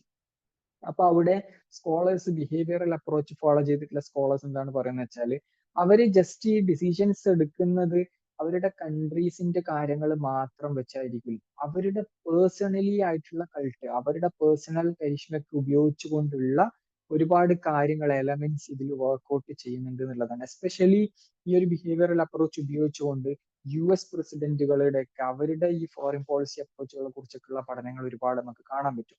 അപ്പോ ഒരു പൊളിറ്റിക്സിനെ ഡിഫൈൻ ചെയ്യുന്നതിലും റീഡിഫൈൻ ചെയ്യുന്നതിലും എങ്ങനെയാണ് ഹ്യൂമൻ ബീങ്സിന്റെ ബിഹേവിയർ ഒരു ഡിറ്റർമിനിങ് ഫാക്ടർ ആയിട്ട് മാറുന്നത്, അത് ഒബ്സർവേഷനിലൂടെയും അനാലിസിസിലൂടെയൊക്കെ മനസ്സിലാക്കുക എന്നുള്ളതാണ് ഒരു ബിഹേവിയറൽ അപ്രോച്ചിന്റെ പ്രധാനപ്പെട്ട ഒരു ക്യാരക്ടറിസ്റ്റിക്സ് എന്ന് പറയുന്നത്. അപ്പോൾ ഇത് ഒരു systematic collection and examination of facts, ഫാക്ട്സിന് തന്നെയാണ് കൂടുതൽ കൂടി പ്രാധാന്യം വരുന്നത്. അഥവാ വാട്ട് ഓട്ട് ടു ബി എന്നുള്ളതിനെക്കാളും വാട്ട് ഈസ് അല്ലെങ്കിൽ ആസ് ഇറ്റ് ഈസ്, എങ്ങനെയാണ് ഒരു കാര്യം ഉള്ളത്, ഒരു നിലവിലുള്ള ഒരു അവസ്ഥ എന്താണെന്നുള്ളതിനെ കുറിച്ച് ഒരു സിസ്റ്റമാറ്റിക് ആയിട്ട് പഠിക്കുക എന്നുള്ളതാണ്. നേരത്തെ നമ്മൾ മോഡേൺ അപ്രോച്ചസിന്റെ ഫീച്ചേഴ്സ് പറഞ്ഞ പോലെ തന്നെ ഇവിടെയും എംപിരിക്കൽ ആയിട്ടുള്ള അല്ലെങ്കിൽ ഒരു പോസിറ്റിവിസ്റ്റ് അപ്രോച്ച്, ഈ എംപിരിസിസം, പോസിറ്റിവിസ്റ്റ്, ബിഹേവിയറൽ, ഇത്തരത്തിലുള്ള ടേം ഒക്കെ ഈ ഒരു മോഡേൺ അപ്രോച്ചസിന്റെ ഭാഗമായിട്ട് വരുന്നതാണ്. ആ ഒരു കീ ടേംസ് നിങ്ങൾ ഓർമ്മയിലുണ്ടാവും. ഓക്കെ, ഇതും നേരത്തെ നമ്മൾ പറഞ്ഞല്ലോ സയന്റിഫിക് ടെസ്റ്റബിൾ ആയിട്ടുള്ള ഹൈപ്പോത്തിസിസ് ആണ്. അഥവാ ഹൈപ്പോത്തിസിസ് എന്നുള്ള ടേം നിങ്ങൾ കേട്ടിട്ടുണ്ടാവും. ഹൈപ്പോത്തിസിസ് എന്ന് പറയുന്നത് ഒരു കാര്യത്തിന് നമ്മൾ ശരിയാണോ തെറ്റാണോ എന്നുള്ളത് തെളിയിക്കുന്നതിന് വേണ്ടിയിട്ടുള്ള ഒരു സ്റ്റേറ്റ്മെന്റ് ആണ്. അഥവാ അത് ഒരു സ്റ്റേറ്റ്മെന്റ് എന്ന് പറയുമ്പോൾ അതൊരു ഇമാജിനറി സ്റ്റേറ്റ്മെന്റ് ആണ്. നമ്മളിപ്പോ പറയാണ് ഇന്ത്യയിൽ പോപ്പുലേഷൻ കൂടിയത് കൊണ്ടാണ് ഇന്ത്യയിൽ പല ഇലക്ഷനിലും ആൾക്കാരുടെ വോട്ടിങ്ങിന്റെ ഇതിൽ കുറവ്, വോട്ടിംഗ് ടേൺ ഔട്ടിൽ കുറവ് എന്ന് പറഞ്ഞു. അപ്പൊ അത് അങ്ങനെ തന്നെയാണോ? പോപ്പുലേഷൻ കൂടിയത് കൊണ്ട് വോട്ടിംഗ് ടേൺ ഔട്ട് കുറയണം എന്നുണ്ടോ? അല്ല മറ്റു ഫാക്ടേഴ്സ് അതിൽ വർക്ക് ചെയ്യുന്നുണ്ടോ? അതിനുള്ള കാര്യങ്ങൾ ഇപ്പൊ തെളിയിക്കണം എന്നുണ്ടെങ്കിൽ ഇപ്പം അതിലൊരു ഹൈപ്പോത്തിസിസ് ക്രിയേറ്റ് ചെയ്തു. വോട്ടിംഗ് ടേൺ ഔട്ട് കുറയാനുള്ള കാരണം കൂടുതൽ പോപ്പുലേഷൻ ആണ്. അപ്പൊ അതിനൊരാൾ പഠനം നടത്തിയിട്ട് പറയാണ്, ആ ഒരു സ്റ്റേറ്റ്മെന്റ് ആണ് ഹൈപ്പോത്തിസിസ്. പഠനം നടത്തിയിട്ട് പറയാണ് അങ്ങനെയല്ല, പോപ്പുലേഷൻ കൂടിയത് കൊണ്ടല്ല വോട്ടിംഗ് ടേൺ ഔട്ട് കുറഞ്ഞതും, അതിൽ മറ്റു പല ഫാക്ടേഴ്സ് ഉണ്ട്. പോപ്പുലേഷൻ കൂടുതലുണ്ടെങ്കിലും അവർക്ക് നല്ല ലിവിങ് സ്റ്റാൻഡേർഡ് ഉണ്ട്, ലിറ്ററസി റേറ്റ് ഉണ്ട്, നല്ല എംപ്ലോയ്മെന്റ് ഉണ്ട് എന്നൊക്കെ ഉണ്ടെങ്കിൽ അവരും നല്ല വോട്ടേഴ്സ് ആയിട്ട് വോട്ട് ചെയ്യുകയൊക്കെ ചെയ്യും. പക്ഷെ അവിടെ അതല്ല വർക്ക് ചെയ്യുന്നത്. പോപ്പുലേഷന്റെ ഇത് കൂടുന്നതല്ല മാത്രമല്ല, മറിച്ച് മറ്റു പല ഫാക്ടേഴ്സ് അതിൽ വർക്ക് ചെയ്യുന്നുണ്ട് എന്ന് പറഞ്ഞാൽ എന്തായി, ആ ഒരു ഹൈപ്പോത്തിസിസിനെ ഇത് ചെയ്തു, റിജക്ട് ചെയ്തു. അതാണ് ഈ റിസർച്ചിൽ ഉപയോഗിക്കുന്നതാണ്. അപ്പോൾ അതിനെ ടെസ്റ്റ് ചെയ്യാൻ പറ്റും എന്നുള്ളതാണ്. സയന്റിഫിക്കലി നമുക്ക് വെരിഫൈ ചെയ്യാൻ പറ്റും. എങ്ങനെ? ഡാറ്റ കളക്ഷൻ ചെയ്യുക, ഫാക്ട് കളക്ട് ചെയ്യുക. നമ്മൾ ക്വാണ്ടിറ്റേറ്റീവ് ആയിട്ട് ഒരുപാട് ആളുകൾക്ക് സർവേ, ക്വസ്റ്റ്യൻ ഒക്കെ ഉപയോഗിച്ചുകൊണ്ട് ഡാറ്റ കളക്ഷൻ ചെയ്യേണ്ടി വരും. അപ്പൊ അങ്ങനെ ചെയ്യാൻ പറ്റുന്ന ഒരു അപ്രോച്ചാണ് എന്ത്, ഈ ഒരു ബിഹേവിയറൽ അപ്രോച്ച് അല്ലെങ്കിൽ മോഡേൺ അപ്രോച്ചിൽ കോമൺ ആയിട്ടുള്ളത്. ഈ ഒരു ഫാക്ട് വാല്യൂ സെപ്പറേറ്റ് ചെയ്യാന്നുള്ളതാണ്. നേരത്തെ നമ്മൾ നോർമേറ്റീവ് അപ്രോച്ചിൽ എന്താ പറഞ്ഞത്, അത് നോംസിനും വാല്യൂസിനും ഫാക്ടിനൊക്കെ ഒരേപോലെയാണ് കൺസിഡർ ചെയ്യുന്നത്, അതിനെ ഡിഫറെന്റ് ചെയ്യുന്നില്ല. ഇവിടെ എന്താണ്, ഫാക്ട് വാല്യൂ സെപ്പറേഷൻ എന്നുള്ളത് വളരെ ഇമ്പോർട്ടന്റ് ആയിട്ട് കീപ്പ് ചെയ്യുന്നുണ്ട് എന്നുള്ളതാണ്. അതുപോലെ പൊളിറ്റിക്സിനെ ഒരു പ്യുവർ സയൻസ് ആയിട്ട്, പൊളിറ്റിക്കൽ സയൻസ് ആയിട്ട് ഇതിനെ കൺസിഡർ ചെയ്യണം. അഥവാ നേരത്തെ പറഞ്ഞല്ലോ, നാച്ചുറൽ സയൻസിനൊക്കെ ടേംസും കൺസെപ്റ്റ് ഒക്കെ ഉപയോഗിച്ചുകൊണ്ട് ഒരു പൊളിറ്റിക്സിനെ കൂടുതൽ ഒരു സയൻസ് ആയിട്ട് കൺസിഡർ ചെയ്യാൻ വേണ്ടിയിട്ട് അങ്ങനെ ഒരു അപ്രോച്ച്, ഈ ഒരു അപ്രോച്ച് കൊണ്ടുവരാൻ ശ്രമിച്ചു എന്നുള്ളതാണ്. ഇനി നമ്മൾ ഇതിന്റെ പ്രധാനപ്പെട്ട തിങ്കേഴ്സിനെ ആണ് ഡിസ്കസ് ചെയ്യുന്നത്. അപ്പൊ അതിൽ ഓർമ്മയിൽ ഉണ്ടാവേണ്ട പേരാണ് ഒന്ന് ചാൾസ് മെറിയം. അദ്ദേഹത്തിന്റെ new aspects of politics, UGC നെറ്റിലൊക്കെ ഒരുപാട് തവണ ചോദിച്ചിട്ടുള്ള ഒരു പുസ്തകം കൂടിയാണ്. കമ്പാരേറ്റീവ് പൊളിറ്റിക്സിൽ ബിഹേവിയറൽ അപ്രോച്ചിന്റെ ഫൗണ്ടർ കൂടിയാണ് ചാൾസ് മെറിയം എന്ന് പറയുന്നത്. അദ്ദേഹത്തിന്റെ പുസ്തകം ഓർമ്മയിൽ ഉണ്ടാവണം. അതുപോലെ മറ്റു തിങ്കേഴ്സ് ആണ് ഗ്രഹാം വെല്ലാസ്, അദ്ദേഹത്തിന്റെ ഹ്യൂമൻ നാച്ചർ ഇൻ പൊളിറ്റിക്സ്, അതുപോലെ ആർത്തർ ബെന്റ്ലിയുടെ ഈ പ്രോസസ് ഓഫ് ഗവൺമെന്റ്. ഇതൊക്കെ ഈ ഒരു സ്റ്റാർട്ടിങ് ടൈമിൽ, ഈ ഒരു ബിഹേവിയറൽ റിലേഷൻ എന്ന് പറയുമ്പോൾ ആ ഒരു വേൾഡ് വാർ ഫസ്റ്റ് ആ ഒരു ടൈമിലൊക്കെ തന്നെ ഇവരുടെ വർക്കുകൾ വരുന്നുണ്ട്, അതിന് മുന്നൊക്കെ ആയിട്ട് തന്നെ. അപ്പൊ ആ ഒരു ടൈമിൽ അഥവാ first half of the 20th സെഞ്ചുറിയിൽ തന്നെ വന്നിട്ടുള്ള വർക്കുകളാണ്, ഈ ഒരു ബിഹേവിയറൽ റവല്യൂഷന്റെ ഭാഗമായിട്ട് വന്നിട്ടുള്ള വർക്കുകളാണ് ഇതൊക്കെ. അപ്പൊ അതിന്റെ ഭാഗങ്ങളെ കുറിച്ച്, ആ പുസ്തകങ്ങളെ കുറിച്ചുള്ള ക്വസ്റ്റ്യൻസ് റിപ്പീറ്റഡ്ലി ചോദിച്ചിട്ടുള്ളതാണ്, അത് ഓർമ്മയിൽ ഉണ്ടാവുക. പിന്നെ ഈ ഒരു വേൾഡ് വാർ സെക്കൻഡിനൊക്കെ ശേഷം പ്രധാനമായിട്ട് ബിഹേവിയറൽ അപ്രോച്ചിനെ കുറിച്ച് പഠനം നടത്തിയിട്ടുള്ള ഒരു സ്കോളറാണ് ഡേവിഡ് ഈസ്റ്റൺ എന്ന് പറയുന്നത്. ഡേവിഡ് ഈസ്റ്റൺ ബിഹേവിയറലിസത്തിന്റെ 8 ഫീച്ചേഴ്സ് ആയിട്ട് പറഞ്ഞിട്ടുള്ള കാര്യങ്ങൾ, അതും എക്സാമിന് ചോദിച്ചിട്ടുണ്ട് നെറ്റിലൊക്കെ. അപ്പൊ അത് നോട്ട് ചെയ്ത് വെക്കുക. ഒന്ന് regularities, 2 verification, 3 techniques, 4 quantification, 5 values, പിന്നെ സിസ്റ്റമൈസേഷൻ, യുവർ സയൻസ്, പിന്നെ ഇന്റഗ്രേഷൻ. ഈ 8 കാര്യങ്ങൾ എന്തൊക്കെയാണെന്നുള്ളത് ഡീറ്റെയിൽ ആയിട്ടൊന്നും ചോദിക്കണമെന്നില്ല, പക്ഷെ ജസ്റ്റ് അത് ഒരു ഓർമ്മയിൽ ഉണ്ടാവുക. 8 features of behaviouralism by David Easton. Okay, next approach എന്ന് പറയുന്നത് പൊളിറ്റിക്കൽ സിസ്റ്റം അപ്രോച്ച് ആണ്. സിസ്റ്റം അപ്രോച്ച് നിങ്ങൾ കേട്ടിട്ടുണ്ടാവും. അതിന്റെ ഒരു പ്രധാനപ്പെട്ട പ്രൊപ്പണന്റ് എന്ന് പറയുന്നത്, അല്ലെങ്കിൽ ഫാദർ ഓഫ് സിസ്റ്റം അപ്രോച്ച് എന്ന് പറയുന്നത് ഡേവിഡ് ഈസ്റ്റൺ ആണ്. ഡേവിഡ് ഈസ്റ്റന്റെ system analysis of political life എന്നുള്ളത് വളരെ ഇമ്പോർട്ടന്റ് ആയിട്ട് അദ്ദേഹത്തിന്റെ ഒരു കോൺട്രിബ്യൂഷൻ ആണ്. ഈ ഒരു പൊളിറ്റിക്കൽ സിസ്റ്റം അപ്രോച്ച് എന്ന് പറയുന്നത് ഒരു എൻറ്റയർ സിസ്റ്റത്തിനെ, പൊളിറ്റിക്കൽ സിസ്റ്റത്തിനെ ബേസ് ചെയ്തുകൊണ്ട് അതിന്റെ ഡിഫറെന്റ് പാർട്സ് എങ്ങനെയാണോ ഇന്ററാക്ട് ചെയ്യുന്നത് അതിനെ മനസ്സിലാക്കുക എന്നുള്ളതാണ്. അപ്പോൾ പൊളിറ്റിക്കൽ സിസ്റ്റം എന്ന് പറയുമ്പോൾ എന്താണ്, അതിൽ ഇന്റർ റിലേറ്റഡ് ആയിട്ടുള്ള ഇൻസ്റ്റിറ്റ്യൂഷൻസ് ഉണ്ടാവും. ഫോർമൽ ഇൻസ്റ്റിറ്റ്യൂഷൻസ് ഉണ്ടാവാം, നോൺ ഫോർമൽ ഇൻസ്റ്റിറ്റ്യൂഷൻസ് ഉണ്ടാവാം. പൊളിറ്റിക്കൽ ആക്ടിവിറ്റീസും അതിന്റെ ഭാഗമായിട്ട് നടക്കുന്നുണ്ട്. പൊളിറ്റിക്കൽ ആക്ടേഴ്സ് ഉണ്ട്. അതിന്റെ ഒരു പ്രോസസ്, എൻറ്റയർ പൊളിറ്റിക്കൽ സിസ്റ്റം എന്ന് പറയുമ്പോൾ അതിന്റെ എൻറ്റയറിറ്റി. ഫോർ എക്സാമ്പിൾ, ഇപ്പൊ ഇന്ത്യയിൽ ഫോർമൽ ആയിട്ടുള്ള political institutions, legislature, executive, judiciary, അതല്ലാതെ ഇൻഫോർമൽ ആയിട്ടുള്ള institutions, political parties, civil society groups, മറ്റ് NGOs പോലെയുള്ള പ്രഷർ ഗ്രൂപ്പ്സ് പോലെയുള്ള കാര്യങ്ങളൊക്കെ. അപ്പൊ അതൊക്കെ ഉൾപ്പെടുന്ന ഒരു എൻറ്റയറിറ്റി. ഇനി ഇവര് എൻഗേജ് ചെയ്യുന്ന, ഈ പൊളിറ്റിക്കൽ ആക്ടേഴ്സ് എൻഗേജ് ചെയ്യുന്ന ഒരു വൈഡ് ആയിട്ടുള്ള പ്രോസസ്സ്. അപ്പൊ അവരെങ്ങനെയാണ് ഒരു എൻവിയോൺമെന്റ്, ഒരു സൊസൈറ്റി, എൻവിയോൺമെന്റ് എന്ന് പറയുമ്പോൾ നമ്മളെ മൊത്തത്തിൽ സിസ്റ്റത്തിലുള്ള നമുക്കൊരു സൊസൈറ്റി എന്ന് പറയും. അപ്പൊ ആ ഒരു എൻവിയോൺമെന്റിൽ അവരെങ്ങനെയാണ് സസ്റ്റെയിൻ ചെയ്യുന്നത്, അവരെങ്ങനെയാണ് പരസ്പരം ഇന്ററാക്ട് ചെയ്യുന്നത്, അതിനെ കുറിച്ചൊക്കെയുള്ള ഒരു പഠനമാണ് ഈ ഒരു പൊളിറ്റിക്കൽ സിസ്റ്റം അപ്രോച്ചിൽ നടക്കുന്നത്. ഇത് പ്രധാനമായിട്ടും ഡിറൈവ് ചെയ്തിട്ടുള്ളത് ബയോളജിയിൽ നിന്നാണ്. നേരത്തെ പറഞ്ഞല്ലോ നാച്ചുറൽ സയൻസിൽ നിന്നൊക്കെ വന്നിട്ടുള്ളതാണ്. അപ്പൊ ബയോളജിയിലും അതുപോലെ ജനറൽ സിസ്റ്റം തിയറി പല ആസ്പെക്റ്റിൽ എക്കണോമിക്സിലും മാത്സിലും ഉപയോഗിക്കുന്ന ഒരു തിയറിയാണ്. അപ്പൊ അതിൽ നിന്നൊക്കെ എമേർജ് ചെയ്തിട്ടുള്ളതാണ് പൊളിറ്റിക്കൽ സിസ്റ്റം അപ്രോച്ച് എന്ന് പറയുന്നത്. പിന്നെ ഇതിന്റെ ഒരു പ്രത്യേകത, ഇത് ഡൈനമിക് ആണ്, അതുപോലെ സെൽഫ് റെഗുലേറ്റിംഗ് മെക്കാനിസം ഇതിൽ വർക്ക്ഔട്ട് ചെയ്യുന്നുണ്ട്. ഡൈനമിക് എന്ന് പറയുമ്പം പറയാല്ലേ, പൊളിറ്റിക്കൽ സിസ്റ്റം എന്ന് പറയുന്നത് എപ്പോഴും സ്റ്റാറ്റിക് ആയിട്ട് നിലനിൽക്കുന്ന ഒരു കാര്യമല്ല. ഓരോ എൻവയോൺമെന്റ് ചേഞ്ച് ചെയ്യുന്നതനുസരിച്ച്, സൊസൈറ്റിയിൽ മാറ്റങ്ങൾ വരുന്നതനുസരിച്ചിട്ട് പൊളിറ്റിക്കൽ സിസ്റ്റത്തിലും ചേഞ്ചസ് ഉണ്ടാവും. അപ്പൊ അതൊരു ഡൈനമിക് ആയിട്ട് ഇങ്ങനെ കണ്ടിന്യൂസ് ആയിട്ട് ചേഞ്ച് ആയിക്കൊണ്ടിരിക്കുന്ന ഒരു പ്രോസസ്സാണ്. സെൽഫ് റെഗുലേറ്റിംഗ് ആണ്. അഥവാ സെൽഫ് റെഗുലേറ്റിംഗ് എന്ന് പറയുമ്പോൾ ഈ ഒരു മെക്കാനിസം എന്ന് പറയുന്നത് അതിൽ തന്നെ വർക്ക്ഔട്ട് ചെയ്യുന്നുണ്ട്. അഥവാ പൊളിറ്റിക്കൽ സിസ്റ്റത്തിനെ റെഗുലേറ്റ് ചെയ്യാൻ വേണ്ടിയിട്ട് എക്സ്റ്റേണൽ ആയിട്ടുള്ള ഒരു ആക്ടറിന്റെ ആവശ്യമില്ല. ആ ഒരു എന്റയറിറ്റി എന്ന് പറയുന്നത് തന്നെ സെൽഫ് റെഗുലേറ്റിംഗ് ആയിട്ട് ചേഞ്ചസ് ആയ ഒരു സൈക്കിൾ ഫോളോ ചെയ്യുന്നുണ്ട് എന്നുള്ളതാണ്. പിന്നെ നേരത്തെ പറഞ്ഞല്ലോ പൊളിറ്റിക്കൽ സിസ്റ്റം ഹോളിനെ വെച്ച് അതിനെ പഠിക്കാൻ വേണ്ടിയിട്ട് അതിന്റെ ഇന്ററാക്ടിങ് പാർട്സിനെ കുറിച്ച് മനസ്സിലാക്കുക എന്നുള്ളത്. അപ്പൊ ഈ എന്തൊക്കെയാണ് ഇതിൽ പാർട്സ് വരിക? ഇൻപുട്ട് ഉണ്ട്, ഔട്ട്പുട്ട് ഉണ്ട്, എൻവയോൺമെന്റ് ഉണ്ട്, ഫീഡ്ബാക്ക് ഉണ്ട്. ഈ ടേംസ് ഓർമ്മയിൽ ഉണ്ടാവണം. ഓക്കെ, അതൊരു ഡയഗ്രാമാറ്റിക്കലി നമുക്ക് നോക്കാം. ഇൻപുട്ട് എന്ന് പറയുന്നത് രണ്ട് തരത്തിൽ ഡിഫൈൻ ചെയ്യുന്നുണ്ട്, ഡിമാൻഡ്സും അതുപോലെ സപ്പോർട്ട്സും. ഡിമാൻഡ്സ് എന്ന് പറയുന്നത് ജനങ്ങൾക്ക് ഇപ്പൊ സൊസൈറ്റിയിൽ ജനങ്ങൾക്ക് ഒരുപാട് ആവശ്യങ്ങളുണ്ട്. അവർക്കുള്ള ആസ്പിറേഷൻസ്, നീഡ്സ്, അവരുടെ വിഷസ് കാര്യങ്ങളൊക്കെ സ്റ്റേറ്റുമായിട്ട് കൺവേ ചെയ്യുക, സ്റ്റേറ്റിലേക്ക് അത് പോവാണ്. ഓക്കെ, പൊളിറ്റിക്കൽ ആക്ടേഴ്സിലേക്ക് സൊസൈറ്റിയിൽ നിന്ന് അല്ലെങ്കിൽ എൻവിയോൺമെന്റിൽ നിന്ന് ഇത് പാസ് ഔട്ട് ചെയ്യാണ് ഇൻപുട്ട് ആയിട്ട്, ഡിമാൻഡ്സ് ആയിട്ട്. പിന്നെ സപ്പോർട്ട്സ് എന്ന് പറയുന്നതും അവർക്ക് പൊളിറ്റിക്കൽ ആക്ടേഴ്സിന് ഇവരോടുള്ള ഒരു പെർസെപ്ഷൻ, ഈ ഒരു സൊസൈറ്റി അതുപോലെ പൊളിറ്റിക്കൽ ആക്ടേഴ്സ് അല്ലെങ്കിൽ എൻവിയോൺമെന്റ് തമ്മിലുള്ള ലിങ്ക് ആണ് സപ്പോർട്ട്സ് ഡിമാൻഡ്സ് ആയിട്ടുള്ള അർത്ഥത്തിൽ ഇൻപുട്സ് ആയിട്ട് വരുന്നത്. ഇനി അത് ഒരു പൊളിറ്റിക്കൽ ആക്ടേഴ്സിലേക്ക്, ഒരു പോളിസി മേക്കിങ്ങിലേക്ക്, ഗവേണൻസിലേക്ക്, അതാണ് ഈ black box. Okay, black box എന്നുള്ള ഒരു ടേം ഇദ്ദേഹത്തിന്റെ ഈ ഡേവിഡ് ഈസ്റ്റൺ നമ്മൾ മുമ്പ് ഏതോ ക്ലാസ്സിൽ സൂചിപ്പിച്ചിട്ടുണ്ട്. ഈ ഒരു സിസ്റ്റത്തിലേക്ക് പോയതിനു ശേഷം അത് ഔട്ട്പുട്ട് ആയിട്ട് അത് മാറുകയാണ്. അങ്ങനെ ആഫ്റ്റർ ഡിഫറെന്റ് നമ്മൾ പബ്ലിക് പോളിസിയിലാണ് നമ്മൾ പറഞ്ഞത്. യെസ്, അപ്പോൾ പോളിസി ആയിട്ട് ഒരു ഡിസിഷൻസ് ആയിട്ട് ഔട്ട്പുട്ട് ആയിട്ട് അത് മാറുകയാണ്. ഇപ്പൊ അങ്ങനെ മാറിയാല് ഇപ്പൊ ഗവൺമെന്റ് എടുത്തിട്ടുള്ള ഒരു പോളിസിക്കെതിരെ അല്ലെങ്കിൽ അതിന് അനുകൂലമായിട്ട് ചില പെർസെപ്ഷൻസ്, ഫീഡ്ബാക്കുകൾ ഉണ്ടാവും, അഭിപ്രായങ്ങൾ ഉണ്ടാവും. അപ്പൊ അത് വീണ്ടും എവിടത്തേക്ക് പോവാണ്? ഫീഡ്ബാക്ക് അത് ഇതിലൂടെ പോവാണ് തിരിച്ച് സൊസൈറ്റിയിലേക്ക്, എൻവയോൺമെന്റിലേക്ക് തന്നെ മാറാണ്. ഈ ഒരു സൈക്കിൾ, ഈ ഒരു പൊളിറ്റിക്കൽ സിസ്റ്റം എന്ന് പറയുന്നത് ഈ ഒരു ഇൻപുട്സ്, ഔട്ട്പുട്സ്, അതുപോലെ ഫീഡ്ബാക്ക്, എൻവയോൺമെന്റ് ഉൾക്കൊള്ളുന്ന ഒരു സൈക്കിളാണ് ഈ ഒരു പൊളിറ്റിക്കൽ സിസ്റ്റം മോഡലിൽ ഡേവിഡ് ഈസ്റ്റൺ ഡിസ്കസ് ചെയ്യുന്നത്. ഈ ഒരു മോഡലിനെ ബ്ലാക്ക് ബോക്സ് മോഡൽ എന്ന് കൂടി അദ്ദേഹം പറയുന്നുണ്ട്. ഓക്കെ,